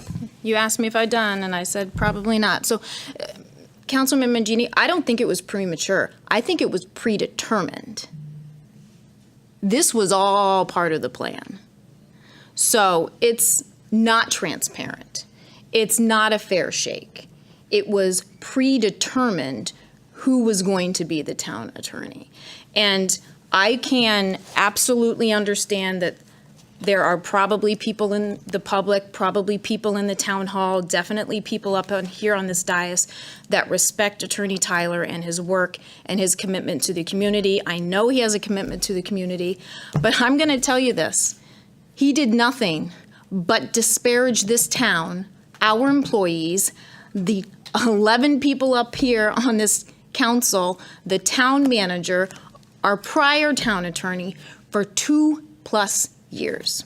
He went on Todd Feinberg and badmouthed us, who Todd Feinberg show I don't actually listen to, but I did listen to the ones that Attorney Tyler was on. And he would be agreeing with Mr. Feinberg when he would talk about the monstrosities that were happening here and the terrible either leadership or employees or town manager that we had here. That is not somebody who is unbiased. That is not respectful. That is absolutely not acceptable. I'm sorry. And the fact that we have an independent review that has shown exactly what members of the BAA did that were not in accordance with the law, which Attorney Tyler was a member of the BAA. I'm sorry. This shouldn't have been done on the dais, but we're here now. He's not going to get my vote. It's not acceptable. Thank you. Councilman Hendrickson. I got to be honest, I am uncomfortable even discussing employees on the dais like this. I've never done anything like that, so I'm surprised it's done this way. Again, employee agreement, I have no idea what we're paying for, what we're getting. We have charter revision coming up. Is that extra? Is that included in the? I have none of this in front of me, so I will be abstaining if this comes to a vote today. Sorry. Councilman Finger. I wasn't going to bring this up, but I guess I am. I want to go back in time when I sat over there. And we came up here to start a attorney firm to look into the tax assessor and the BAA. And you guys already had Mario's company already picked out. It was on the paper, the resolution for him to do it. If it wasn't for the two people who are not on that side right now, Nick and Matt, to agree with myself and at the time the minority of the Republicans to go for an RFP to bring in other attorney firms, it never would have happened. So you guys would have gotten your way with that without even, should we say, be transparent about it. So we had our meetings with these people. We brought some people in. Mario, who we shot down, ended up coming to those interviews. And how he got in there after being shot down, I know why. Like you said, it was you guys bringing them back. Then we had that little thing about who were going to do it. Mario wasn't even close. So we come into a council meeting, and if you don't remember, maybe you should go back where I blew up. Because you already had, Cindy, I'm sorry. I blew up because you guys already had Mario's name back on that resolution. When he wasn't even voted, we didn't even get this far. And you guys had his name already on there, and you know it because leadership back then, along with the past town manager and the past town attorney, made sure it happened that he got it. And I know the reasons why Nick and Matt changed their vote. I won't bring that up. Okay? So all my texts in my phone. But you sit there and preach about how this is bad, but you guys did it yourselves. I'm just saying, you forget about things like that. I don't, because I keep remembering about it. I keep going back to other meetings about things. And I'll tell you something, no matter how it goes, again, Tom, I wish you the best of luck because you know something, you do make yourself part of Enfield, and nothing against, obviously, Chris has been here for many of years, Steve, all right, and Sheila, you guys love you, but you know something, this is a start. This is a start of how it should be, and, matter of fact, let's go back a little bit before that, where they changed your job description so you could be their town manager, remember? Correct. It's in the charter, but they changed it to accommodate Enfield. And that's what we're trying to get done tonight with Attorney Tyler. And that's all I got to say is just go back and think about what happened when you guys were in leadership and how the taxpayers got screwed. Thank you. Anyone else? Councilman Crissati. I wasn't going to say too much about the series of events that are taking place here, but I don't feel that we should be taking a vote here tonight. This is something that we should be discussing a little more. Thank you, Mr. Finger, for your dissertation on what took place last year. You want to bring up things of in the past. One thing that we do have to remember, there was a plan in place. We didn't know about it until after the election. You had a town manager ready to come in. You had a town attorney ready to come in and be seated with not many people's knowledge of it, with the exception of the people that were involved with it, which I don't think is correct. There was no interview process involved. We're playing a lot of politics here tonight. I don't feel comfortable in even making a vote. Mr. Tyler, you are well respected in regard to your commitment here to the town, and I'm not disputing any of that. But one thing that people have to remember, you're in this position that you have made an alignment with the mayor, deputy mayor, and your monetary donations that you did make to the party in regard to the campaign and your role with the BAA and the way that people were treated in regard to the series of events that took place with the town meetings that were held here. You had a plan in place, and I guess we could call it the tape recorder, which really started the series of events, which is unfortunate. Going after the manager and that was, did a good job attacking.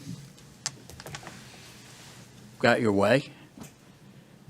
But in regard to this situation that we're in, I'm not debating what your legal skills are. You do a heck of a job. Not debating any of that. I said back when you were first appointed that I think that there's a conflict of interest.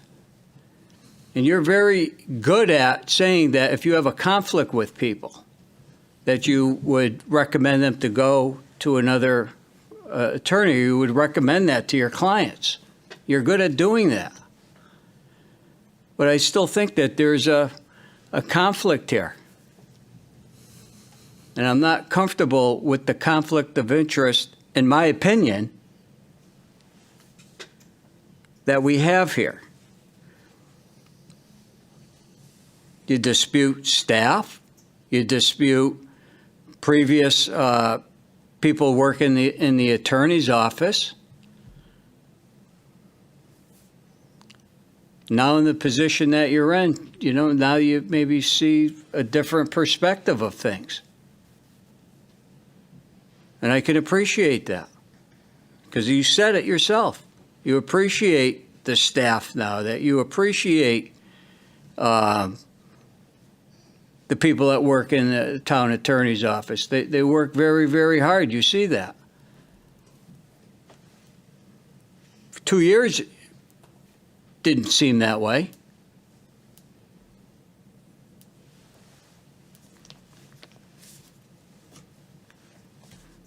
Never once did, there are several people that went on that radio show. Bringing them in here, bringing in attorneys that, saying that your First Amendment rights were violated and everything. That's all I'm really going to have to say about this. I have to say that since you've been here, though, you have made some good calls on both sides, whether it's an answer that people want to hear and don't want to hear. That I can appreciate. But all that other stuff before, that doesn't sit well with me. If you didn't do that, I wouldn't even be hesitating right now. That's all I have to say. Thank you. Thank you. Can I say one thing? Yep. Okay, so I just want to make it clear, because you brought up my name, that there was a donation made to me. So I've never received a donation from Attorney Tyler. It has been through Mrs. Tyler. And just to be again clear, I did have a personal relationship with them. Mr. Nice, who passed away, was actually our best friend. And Mr. Nice's daughter and Mr. Tyler's daughter were best friends. So at many of the functions, Mr. and Mrs. Tyler would be there. I knew Tom as a kid growing up through St. Patrick's Church. I did get to know him on a personal level at functions at Mrs. Lumbert's home, Brenda's home, because he attends everything at Butch and Brenda's house, and we're invited to it.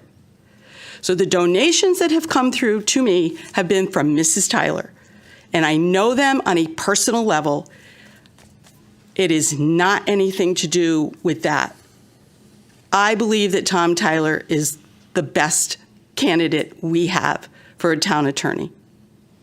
That's why I'm voting him in. Not because his wife had given money to the campaign, not because I feel that I'm going to get something out of this. But I've known this man for many years. And so I take a little offense to I'm doing this because he gave me money. So I wanted to give you a little history. Okay, well, I think it's irrelevant who he gave money to. He was the Democratic chairman for how many tens and 20 and 30 years? How many thousands and thousands of dollars has he donated to the Democrat side? I mean, it's irrelevant. So if we're going to say we don't support the man because he made a donation to a party, well, then I guess we shouldn't support Governor Lamont or Congressman Courtney, because I believe you guys made donations to them. But that's not how we roll. It's the best people for the job. I do agree with Councilman Finger. I am ready to move forward on this, so roll call, please. Deputy Mayor Pisner. Attorney Tom Tyler. Counselor Santinella. Abstain. Counselor Ungary. Attorney Tom Tyler. Counselor Sakala. Abstain. Counselor Crisati. Abstain. Counselor Finger. Attorney Tom Tyler. Counselor Hendrickson. Abstain. Counselor Ludwig. Abstain. Counselor Mangini. Abstain. Counselor Nasuda. Tom Tyler. Mayor Nelson. Tom Tyler. 5 in favor of Tom Tyler, none in favor of Rose Caller, and 6 abstentions, sorry. Congratulations, Tom. You're interim town attorney. Thank you. We'll bring this up the end of next election, so moving on.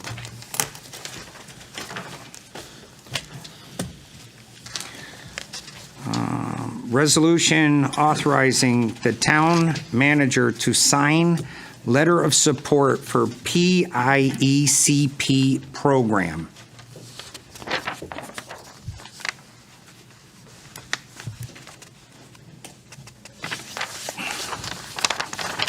Okay, so be it resolved, the Enfield Town Council does hereby authorize the town manager to sign a letter of support for the Prison Industry Enhancement Certification Program at Carl Robinson Correctional Institute.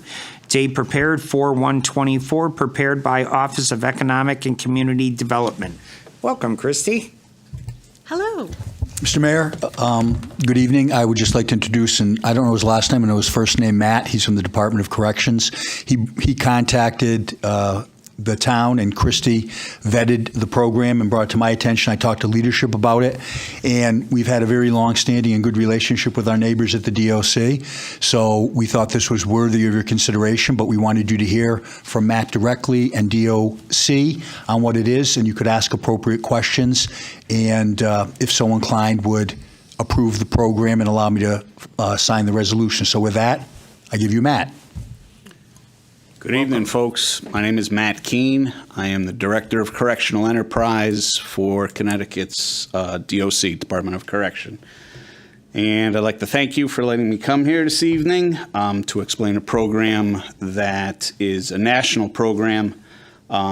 It is run by NCIA, which is the National Correctional Industries Association.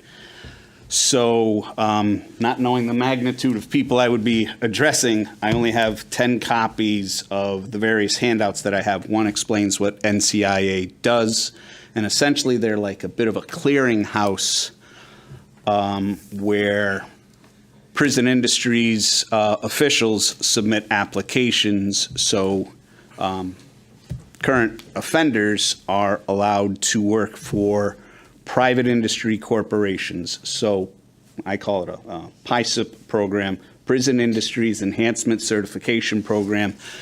The goal is to employ offenders within the walls of their facilities by private corporations. Connecticut has its first PI program down at the York Women's Correctional Facility in Niantic. My division, if I could take a quick tangent here, my division is correctional enterprise. So what we do in correctional enterprise is we sell to the federal government, state governments, municipalities, and we have a metal shop, we have a wood shop, we have various services that we provide, various products that we provide. The PI program allows private business to actually assume the role of employer for the inmates. And in doing so, they handle the compensation, they handle the insurance, and we have partnered with Pursuit Aerospace. And Pursuit Aerospace is a global company. They make aircraft parts, and they're very, very well respected within their industry. What the inmates would be manufacturing, and I don't know how, I know you guys are as Nantuck, but I don't know how many machinists we have in the room. I happen to be a former machinist. So they make end mills. Pursuit Aerospace makes their own end mills, and they are in they are in the process of getting the women down at York to make carbide end mills. And that is also what we are seeking to do at Carl Robinson. Pursuit Aerospace currently makes their own, so if this council deems appropriate, we wouldn't be taking any jobs from any local companies. As a matter of fact, they produce their own end mills. They use them for the construction of their parts that they sell. They resharpen their own end mills. They've invested a lot of time, energy, and effort. I have just 2 handouts. I can email everything to you folks. I have just 2 handouts with a bio of Pursuit Aerospace. But essentially, the Niantic PI application was approved. One of our former employees made a similar presentation down at the shoreline to East Lyme, and it was embraced. I could entertain questions. I'm a little nervous because I've only been on the job 8 months, and the woman that did the last application took a different job, so I'm kind of on the hot seat here with the DOC. So go ahead and ask the new guy some questions. Relax, you're here with friends. I like that. I just have one thing that when it was presented, are these prisoners being paid prevailing wage? Yeah. Yes. Yes. So by Pursuit Aerospace, not by my, so the, if you wanted us to build you this very nice desk, the guys at McDougall Walker could do a heck of a job. And Correctional Enterprises would pay them. You guys would buy it, and that's how we would do business.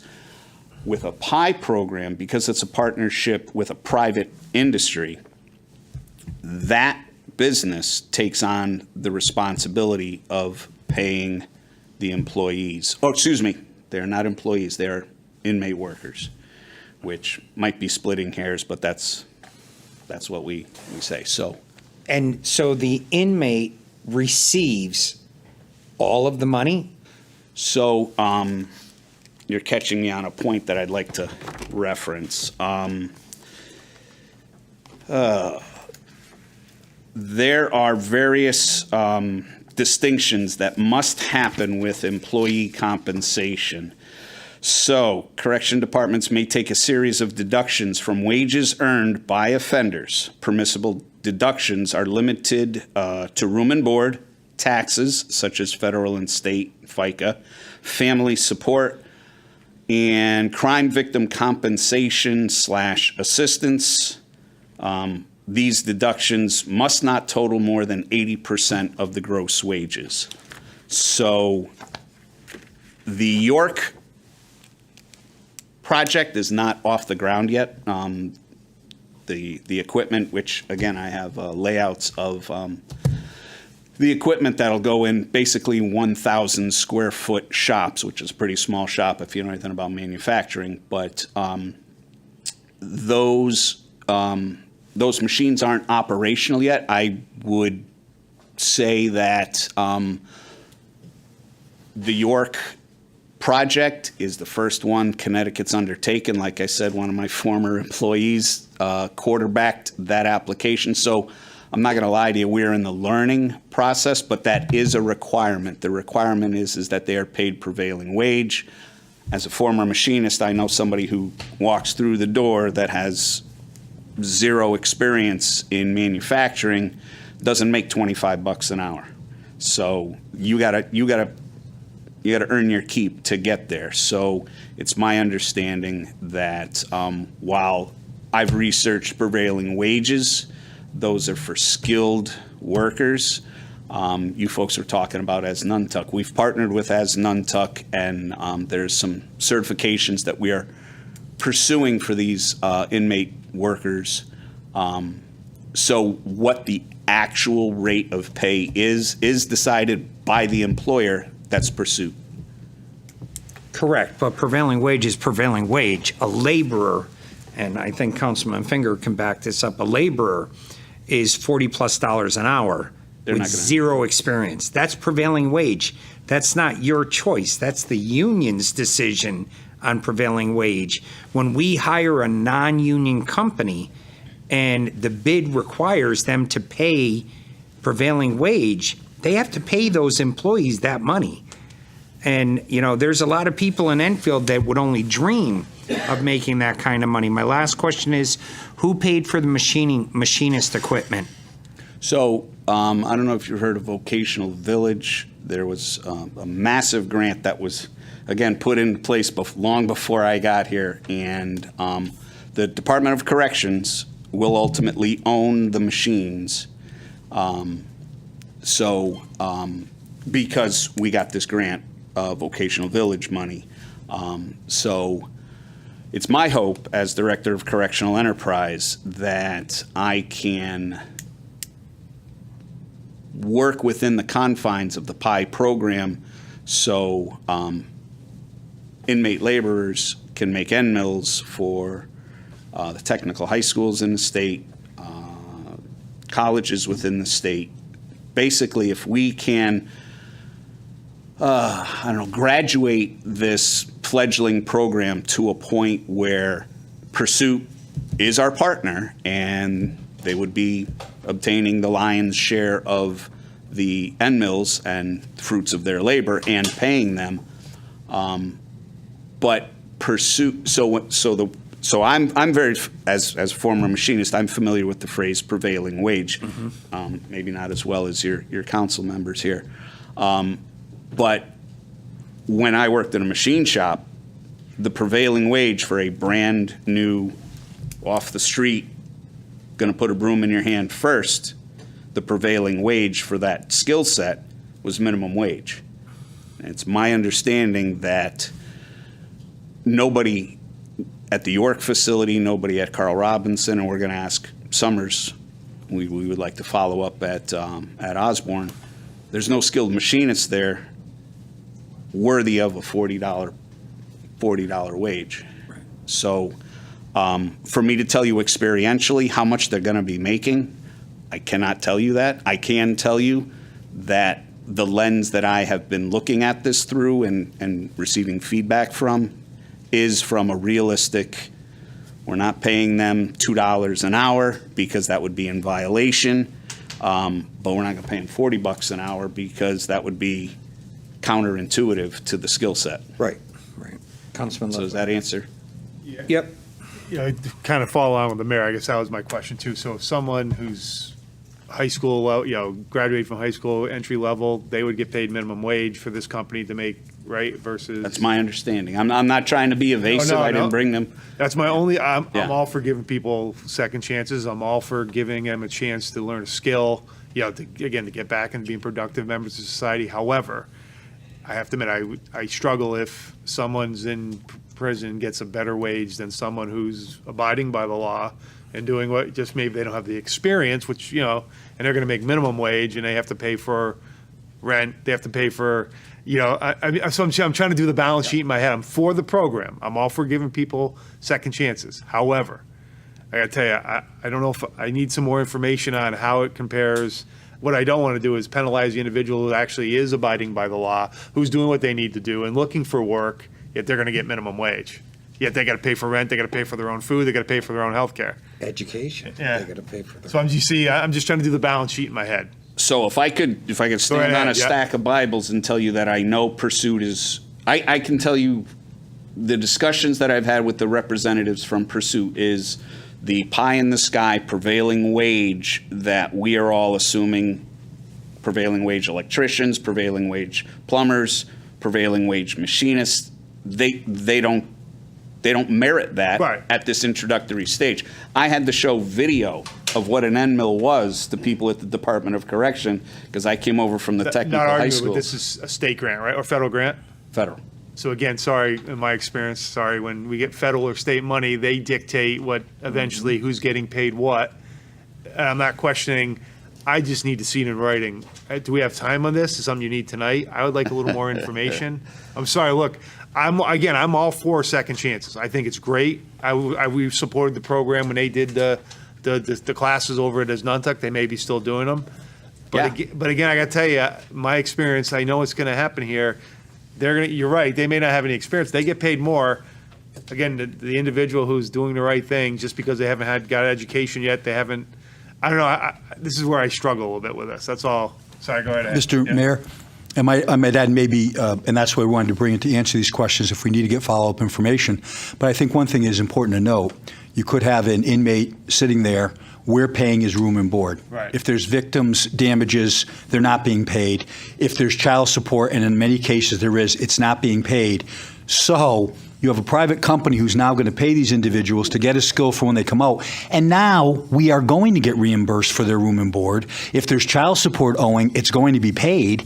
And in the end, isn't that a plus? So I understand the person sitting outside, but these folks are incarcerated anyway. So if we can collect the room and board, victims' compensation money, and any outstanding child support or alimony, I think that's a pretty good thing, because they're still going to be there, Mike, and they're going to be doing nothing. But And if we're not taking jobs from anybody else, So and if we're you're getting that money paid back, I hear you, but you're the individual who's doing the right thing. You're trying to get your education. You're struggling. You can't afford. We're hearing $1,300 rents in Thompsonville, and but by doing this program, we're not affecting them in the least. well, Are we? I disagree with you, Chris, Okay. because who's making those end mills now?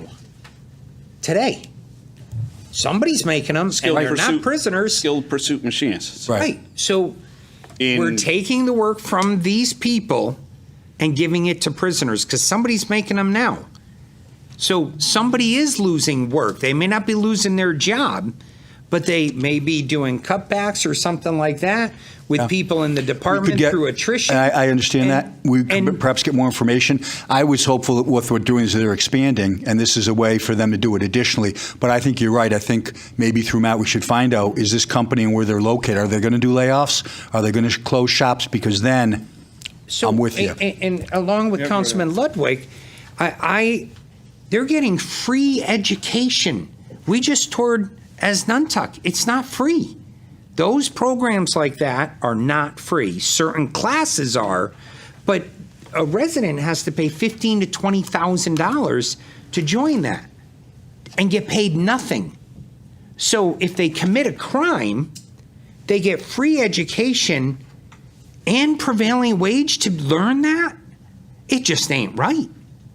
And you know, if the product was brand new invention or something, then maybe you could say nobody's losing their job, but somebody's making them right now. And once the prisoners start, those people will no longer be making them.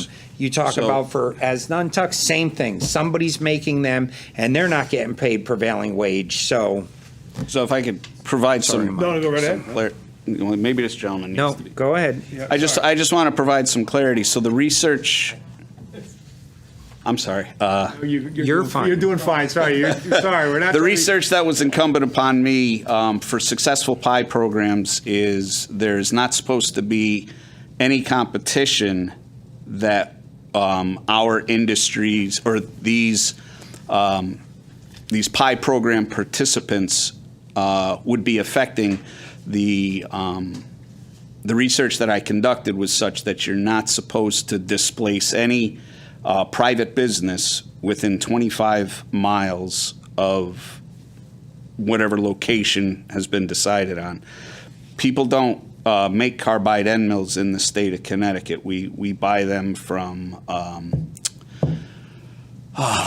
MCS, Granger, and when you say somebody is like losing a job over this, what Pursuit does is this is not the top skill set product that they come up with. So There is a facility in South Windsor, there's a facility in Manchester, and those products that are made there, high-end aircraft equipment.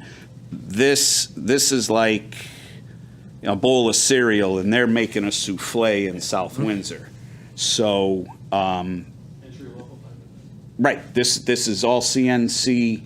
And as a former machinist, I was like, so we're making machinists, right? And they'll be working on CNC equipment, but they'll be machine operators when they're fully indoctrinated. Right off the bat, they're just entry-level employees.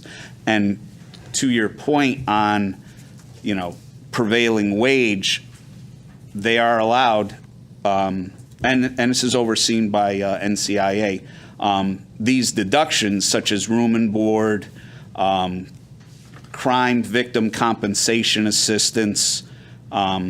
Really what we're looking at is deductions that shouldn't reach 80%. So if you take, all right, 40, I mean, we're not going to be paying them $40, but what I'm saying is that their level of compensation is dropped to no more than 80% for these other areas in which the funds would be allocated from that. So we're not paying them $40 an hour. I understand. We're paying them 20% of $40 an hour at worst. And so I did tell you folks that I'm new to the DOC. So I actually went to Cheshire. I ran through boot camp with the young kids, left a lot of them in the dust. But when I was sitting in one of the classes, the instructional staff was like, well, look, you're going to see these folks out there because 90% of them are coming back. That's the statistic. 90% of them are coming back. And what some of the COs were saying, some of the training staff was saying is, you're going to see them at McDonald's, you're going to see them at Burger King. And I'm sitting there as the new director of correctional enterprise with an entry-level CO. I'm like, no, we're not. We're going to see them in trade areas where they can earn a living, because if they're not making a decent wage on their way out, or prepared to make a decent wage on their way out, they're coming back. And I've toured a lot of prisons, and while they might get free education and such, you don't want to be in prison, because as the new director, they don't even let me see the bad places yet. And what I've seen is not a good trade-off. So, I understand your point, and I understand that you have to answer to constituents, but when we look at the potential deductions, once this program is up and operating appropriately, informing the constituents that even if they were to make well over minimum wage, if they're bringing home 75, or not bringing home, if they're banking 75% of that really good wage, if they're banking 25% of that really good wage, the state of Connecticut, and as the town manager points out, victim services is getting compensation that they would not if they were lying in a bed. Right. Okay. Councilman Finger. Thank you, Mayor. How's it going? Who was first? Tell me. I think that guy was. Nothing. Go ahead. Oh, wait, John, you want to go? No, you had it Okay. first. I'll go. All right, so question for you. Yes, sir. As you brought up, people unfortunately do return back to the prison system. This company that's paying for all this, do they have like a recruitment to where they may be hiring them when they get out? So, which is important. Yes. So, not to say the answer's out on the web, but Pursuit Aerospace, they're already a partner with DOC in furlough programming. They've on the web, if you look up Pursuit Aerospace, if you were to do it on your phone right now, you'd probably see a young woman with a lot of tattoos who transitioned out of York CI, and she is she's a bit of a success story, By the way, I got 2 tattoos myself. Oh, I'm covered. I got 2 myself. No, I'm just saying that's what jumps out at you is this woman. She's sitting at a desk. She got a CNC behind her, and she's a success story. She's not going back to York. Right. And that's what we got to have. So I mean, I only made 2 of these, but there's a long-standing relationship between Pursuit Aerospace and the DOC. They have 3 furlough programs: Sobolski, York, and like I said, new guy here, can't remember the third, but they're furloughing, and these inmates are getting skill sets, and all of these inmates will receive a job interview. All right, York is not, Pursuit is not in a position to guarantee employment, because what we're looking at is about, when these programs are up and running, 28 inmate workers, all with less than 2 years on their EOS, their end of sentence. So for Pursuit to say every one of them is going to join their ranks is something that they're not capable of committing to. But if they grow the skill set, like I said, I'm a former machinist. I know my boss in South Windsor. He would love to take somebody who knows how to already read a micrometer. So they will be getting appropriate, entry-level skills for the manufacturing field. Which is a lot better, because we are missing people who can put boots together, put soles in the bottom of shoes and things like that. That's been a dying thing for a long time. And machinists are, especially with that kind of grade, are really needed basically anywhere. I mean, they can probably write their ticket anywhere. I mean, and it says here on this resolution that there's no budget impact to the town of Enfield. So that's a bonus too. If it helps them to stay out from coming back, I think I support it, and I kind of like what you're doing. I just want to let you know that. So these are very highly sought national programs, and Connecticut is just kind of a little bit behind the 8 ball. When I was attempting to land this job with the DOC, I did a lot of research, and North Carolina has a thriving program, and if it's managed appropriately, I can't find a downside, but I'm not as seasoned in the program as I want to be. So we were at Asnuntuck, and we heard of the success story. They mentioned folks from the prison who had come in and have now got amazing jobs, self-sufficient.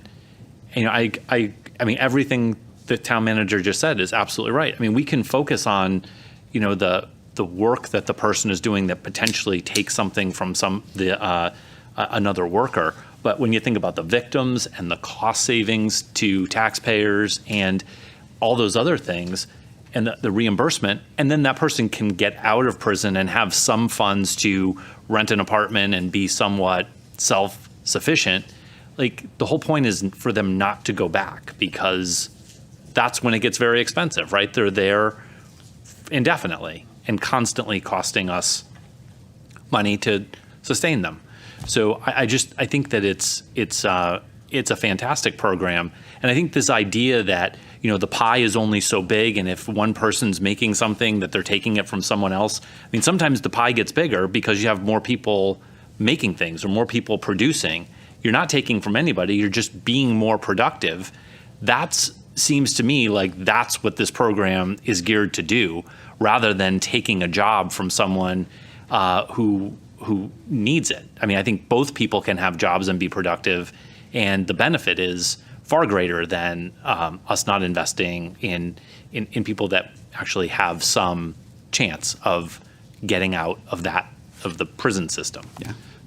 So one of the reasons I'm here, not to speak for the people who hired me, but I came over from the technical high school system, and the partnerships that are flourishing statewide is we're working with community colleges, we're working with vocational education, and we're just trying to get everything to mesh, because what I'm learning is that you have all sorts of well-intended people working in these silos, and they're not integrating. So, like I said, the guys at McDougal, they could make your desk for you. One of my hopes is that some of my industry's workers can move from one of my production shops, which is not PI supported, which is they're getting paid inmate labor wage, I would like that to be a stepping stone to get into one of these programs where they could make 15, 16 bucks an hour, and depending on the deductions that come to them, where there's just a natural progression. So they go from working in industries to working in a PI program to having a resource waiting for them when they EOS, when they end of sentence. Okay, thanks. I give you a hard time. Where's the funding source, this program? Is it coming from the federal government? Does the company get any money from the state or federal government? Does the DOC get money? We get the machines. All right, so So Vocational Village, it's my understanding, and again, some apologies for my lack of full background. There was a big chunk of money that the DOC applied for and got, and it's called Vocational Village, and we're from training. federal government? Yeah. Okay, so this is federal money. What about the company? They're getting any federal money to do this? They must be. They're getting a pipeline to future employees is the predominant selling point of a PI program. Right, so I guess I'd feel better if, again, I have great hiring someone, either giving them the skills in life, but also there should be, in my opinion, a requirement where they're hiring also someone, again, a one-for-one program, in my opinion, because they're, the DOC is getting money, which I pay federal taxes. I know a lot of people don't anymore. I still do, and that's my money. It's just coming from the federal government. Again, so there's taxpayer money being used here, and that's my point is, maybe you're not taking a job from somebody else, but you're also not creating a job for somebody else who, again, needs to be able to have a livable wage, who can't afford $1,300 a month in rent. So, and I don't mean to let my body language do the talking. So I also not only have to appeal to you folks, but I have to appeal to the Department of Labor. And I met with Patrick Flaherty, who's the Director of Research and Information. And he works for the federal government or the state government? State government. All right, go ahead, yeah. So Mr. Flaherty has endorsed this program twice already, obviously at York, and then he also did some additional research. And our 10-year projections show more than 1,000 annual openings for machinists in Connecticut. So we're potentially filling a gap that the marketplace is not filling on its own. There aren't enough machinists. So I'm saying that by embracing this program, I used to work for Esteem Manufacturing in South Windsor, Connecticut. Dave Kostick, one of the smartest guys I ever met on the planet. Okay, he can't get enough workers. So if I, as one of his former employees who's in this position, if I can create a pipeline where he gets quality employees, then he stays in South Windsor and he stays thriving. This isn't taking away opportunity from anybody in the I guess we see that a little differently. I guess I'm not against the program, but I just need a little more information. I mean, something. Like I said, I see it a little differently. I get it. I'm for second chances, but it's you're getting federal money. There's got to be some strings attached where I don't know all the details of what the federal money entails, and maybe even just, I know you mentioned it, but I like to see it in writing that majority of the money, if we're going to pay prevailing wage, goes to victim services or whatever you mentioned. I like to see it in writing, if you don't mind. Where the money could go. I'd love to tell you I can give it to you in writing, but the York program is not off the ground yet. I mean, I could tell you what they're doing in North Carolina. All right, yeah, but I hear you. North Carolina is different than Connecticut, and yeah. But if we don't ever take a gamble, we're never going to create the paperwork. I'd like to see a little more want. information before I gamble. Okay, so I think everybody's beat this to death, including myself, but I will say there isn't a machinist at Pratt & Whitney or Hamilton Standard that starts at $16 an hour. I don't care if they're pushing a broom. They're prevailing wage employees. They're starting probably upper 30s, if not 40, and then benefits on top. And then when you say prevailing wage, but then you minus out all these things that they owe, how's that any different than any person on the street when they come to me and say, boss, I need a raise because my child support went up, or I bought a new car, or I spent this? They still make the money. So taking out their deductions doesn't reduce the fact that they're going to be making more in prison getting a free education than people on the street. Asnuntuck is a great program. It works. Why don't we just keep sending them to Asnuntuck and give Asnuntuck the new equipment so people in the real world can get free education instead of having to pay $20,000 or commit a crime and go to prison to get free education. It's kind of like the border. You want free medical? Just cross the border illegally. Well, so the DOC is partnered through Vocational Village with Asnuntuck. Correct. That's I what was that there. gentleman was saying. Yep. So we're multifaceted in this approach. Well, you're pulling them out of Asnuntuck, and you're doing it in your own facility. It's in cooperation, though. They've got to take the class. They take the classes in concert. They're being prepared to work the CNC equipment by the tutelage that they're getting at Asnuntuck. So they're not learning in the prison. They're learning at Asnuntuck. Well, not physically. They're getting instruction from Asnuntuck. Yes. Mm-hmm. But in the prison. Yeah. Okay. You read this yet? Huh? He doesn't have half the details himself. No, I'm saying, you read this. No, I mean, for the resolution. For the what? The resolution, have you read the resolution? I read it in leadership. He means tonight before. Tonight, to do the Oh. Oh, I did, didn't I? I thought you did too. Yeah, I read it when we first came up. Yeah, Did he I read did. the resolution? I thought he did. I struggle with some of the words, I remember. He did read the resolution, we just need a motion and a second. We didn't get a second. Okay, motion's made and seconded. Any other questions? Yeah, I do. Go ahead, Bob. Councilman Crissati. You've as far as I'm concerned with, I think this program is an excellent program. I wish you the best of luck with it. I'm going to be supportive of this program. And, you know, some of the off-tangent topics that were going on just recently, I don't think it was really warranted. You know, this was something that has to do with your manufacturing of end mills for Pursuit Aerospace, period. So I'm in support of your program. I think it's a great program, and I'm one that gives people second chances. Well, I'm like I said, for the third or fourth time, I'm new. I'll come back. I'll tell you how it's progressing. You know, 8 months under my belt. This was thrown in my lap 4 months ago.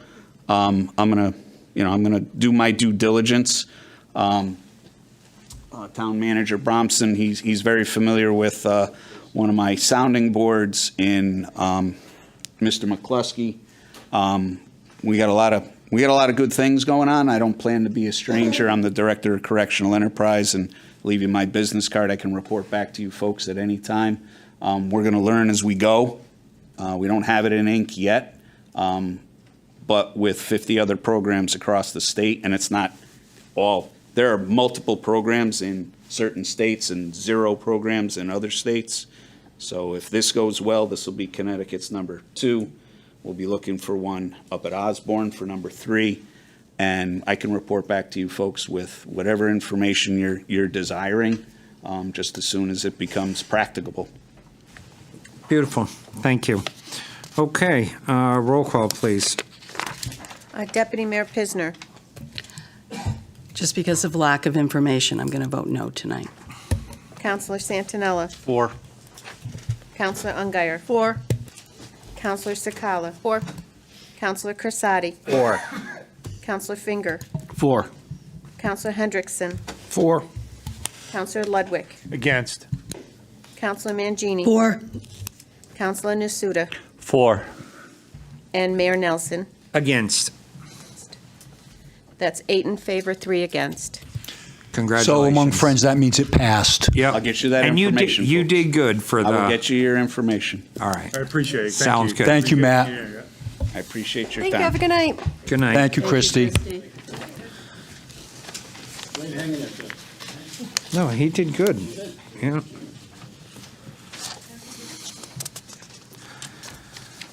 Okay.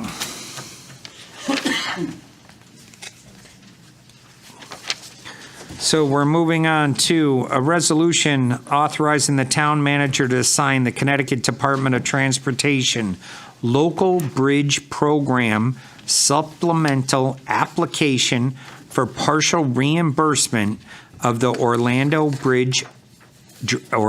Drive Bridge over Beeman's Brook. Recommendation is the town council adopts the resolution. Be it resolved, the Enfield Town Council authorizes the town manager or his designee to execute and sign all documents necessary for the Connecticut Department of Transportation Local Bridge Program Supplemental Application. Date prepared 3/25/2024, prepared by Donald T. Nunes. So moved. Second. Motion's made and seconded. Questions? Councilman Very Ludwig. quick. This is great. I mean, this goes back to when. Yes. Well, I wish he was here to show some of those videos that went on. That how this basically that road just sunk into the ground and the creative work that him and his staff did that day. It was The fact that amazing. We can maybe get almost 50% reimbursement for this. It's fantastic. I mean, this is one of my favorite things I've seen so far in the last 4 months. So, because I mean, you were there and you know exactly what happened, and so this is great stuff. So I'm just going to stop talking. Yeah. All right. Thank you. All right. Roll call, please. Deputy Mayor Pisner. 4. Counselor Santinella. 4. Counselor Ungary. 4. Counselor Sikala. 4. Counselor Crisati. 4. Counselor Finger. 4. Counselor Hendrickson. 4. Counselor Ledwick. 4. Counselor Mangini. 4. Counselor Nasuda. 4. And Mayor Nelson. 4. 11 in favor, none against. Thank you. Moving on, a request to transfer funds for the repair of Enfield High School C-Wing Boiler Number 3, $23,000. It is recommended the town council approve the following resolution.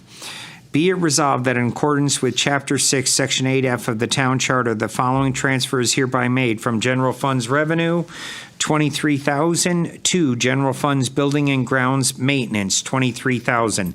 Date prepared 3/28/2024, prepared by Donald T. Nunes. So moved. Second. Motion's made and seconded. Questions? Roll call. Deputy Mayor Pisner. 4. Counselor Santinella. 4. Counselor Ungary. 4. Counselor Sikala. 4. Counselor Crisati. 4. Counselor Finger. 4. Counselor Hendrickson. 4. Counselor Ludwig. 4. Counselor Mangini. 4. Counselor Nasuda. 4. And Mayor Nelson. 4. 11 in favor, none against. Thank you. Moving on, resolution to appropriate funds for the Community Connectivity Grant for the Elm Street Sidewalk Gap Closure Project. There is no budget impact. The recommendation is that we approve the following resolution. Be it resolved that in accordance with Chapter 6, Section 8F of the Town Charter, the following transfer is hereby made.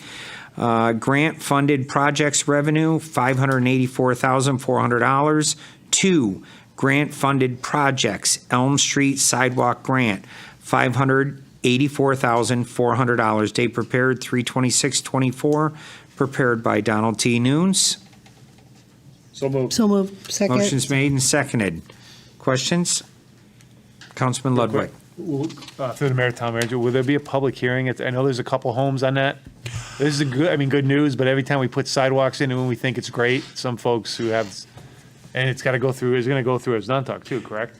Well, basically, I'll have to ask Don Luz as to what part of the process that occurred. I know that you're right. I mean, we have the right in our right of ways to put it, and so I'm not going to assume that work has been done. Okay. But this is to install Highworks on the high traffic section Right. of Elm Street to the Noble, or Town Fair Tire easterly to Noble Gas. So basically, we've already submitted it, the bids come in, and this is to transfer the money from the grant we received to do the work. So I think it's all over but the building, but I can find out and get back to you. All right, thanks. Well, this is a state right away, is like 35 No, feet I'm out not, but there. you. Yeah, I you know, just no, said- yep. Yep, I agree. Anyone else? Roll call. Deputy Mayor Pisner. 4. Counselor Santinella. 4. Counselor Ungary. 4. Counselor Sikala. 4. Counselor Crisati. 4. Counselor Finger. 4. Counselor Hendrickson. 4. Counselor Ludwig. 4. Counselor Mangini. 4. Counselor Nasuda. 4. And Mayor Nelson. 4. 11 in favor, none against.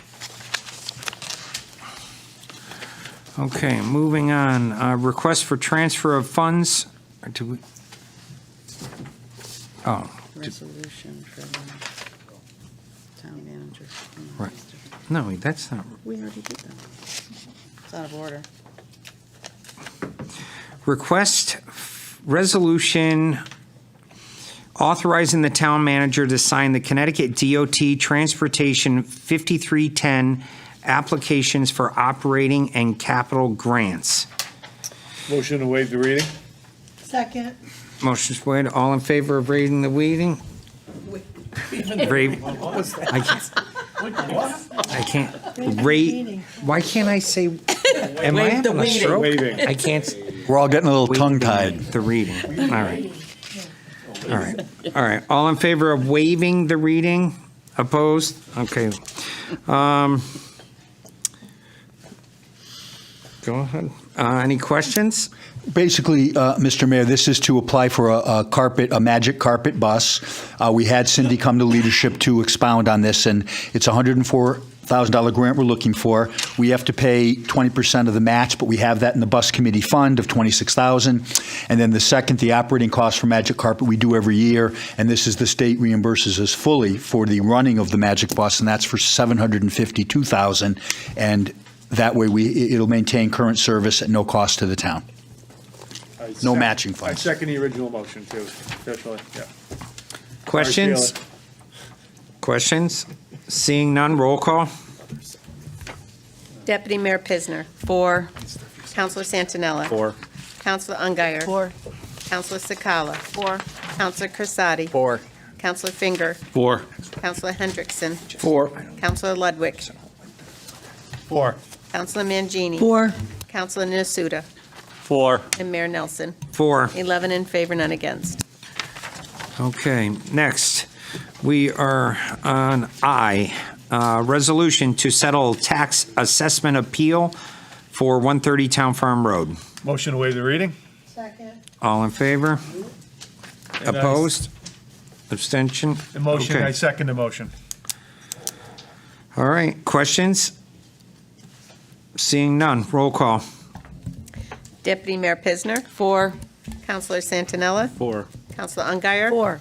Counselor Sakala. 4. Counselor Crisati. 4. Counselor Finger. 4. Counselor Hendrickson. 4. Counselor Ludwig. 4. Counselor Mangini. 4. Counselor Nasuda. 4. Mayor Nelson. 4. 11 in favor, none against. Thank you. Moving on, items for discussion. Are there any? Seeing none. Any other business proper to come before said meeting? Seeing none. Public communications, if it is before 11 p.m. Is there anyone who would like to come speak? Seeing none. Counselor communications. Seeing none. Motion to adjourn? Second. Motion's made and seconded. All in favor? Aye. Thank you. Everyone have a great night.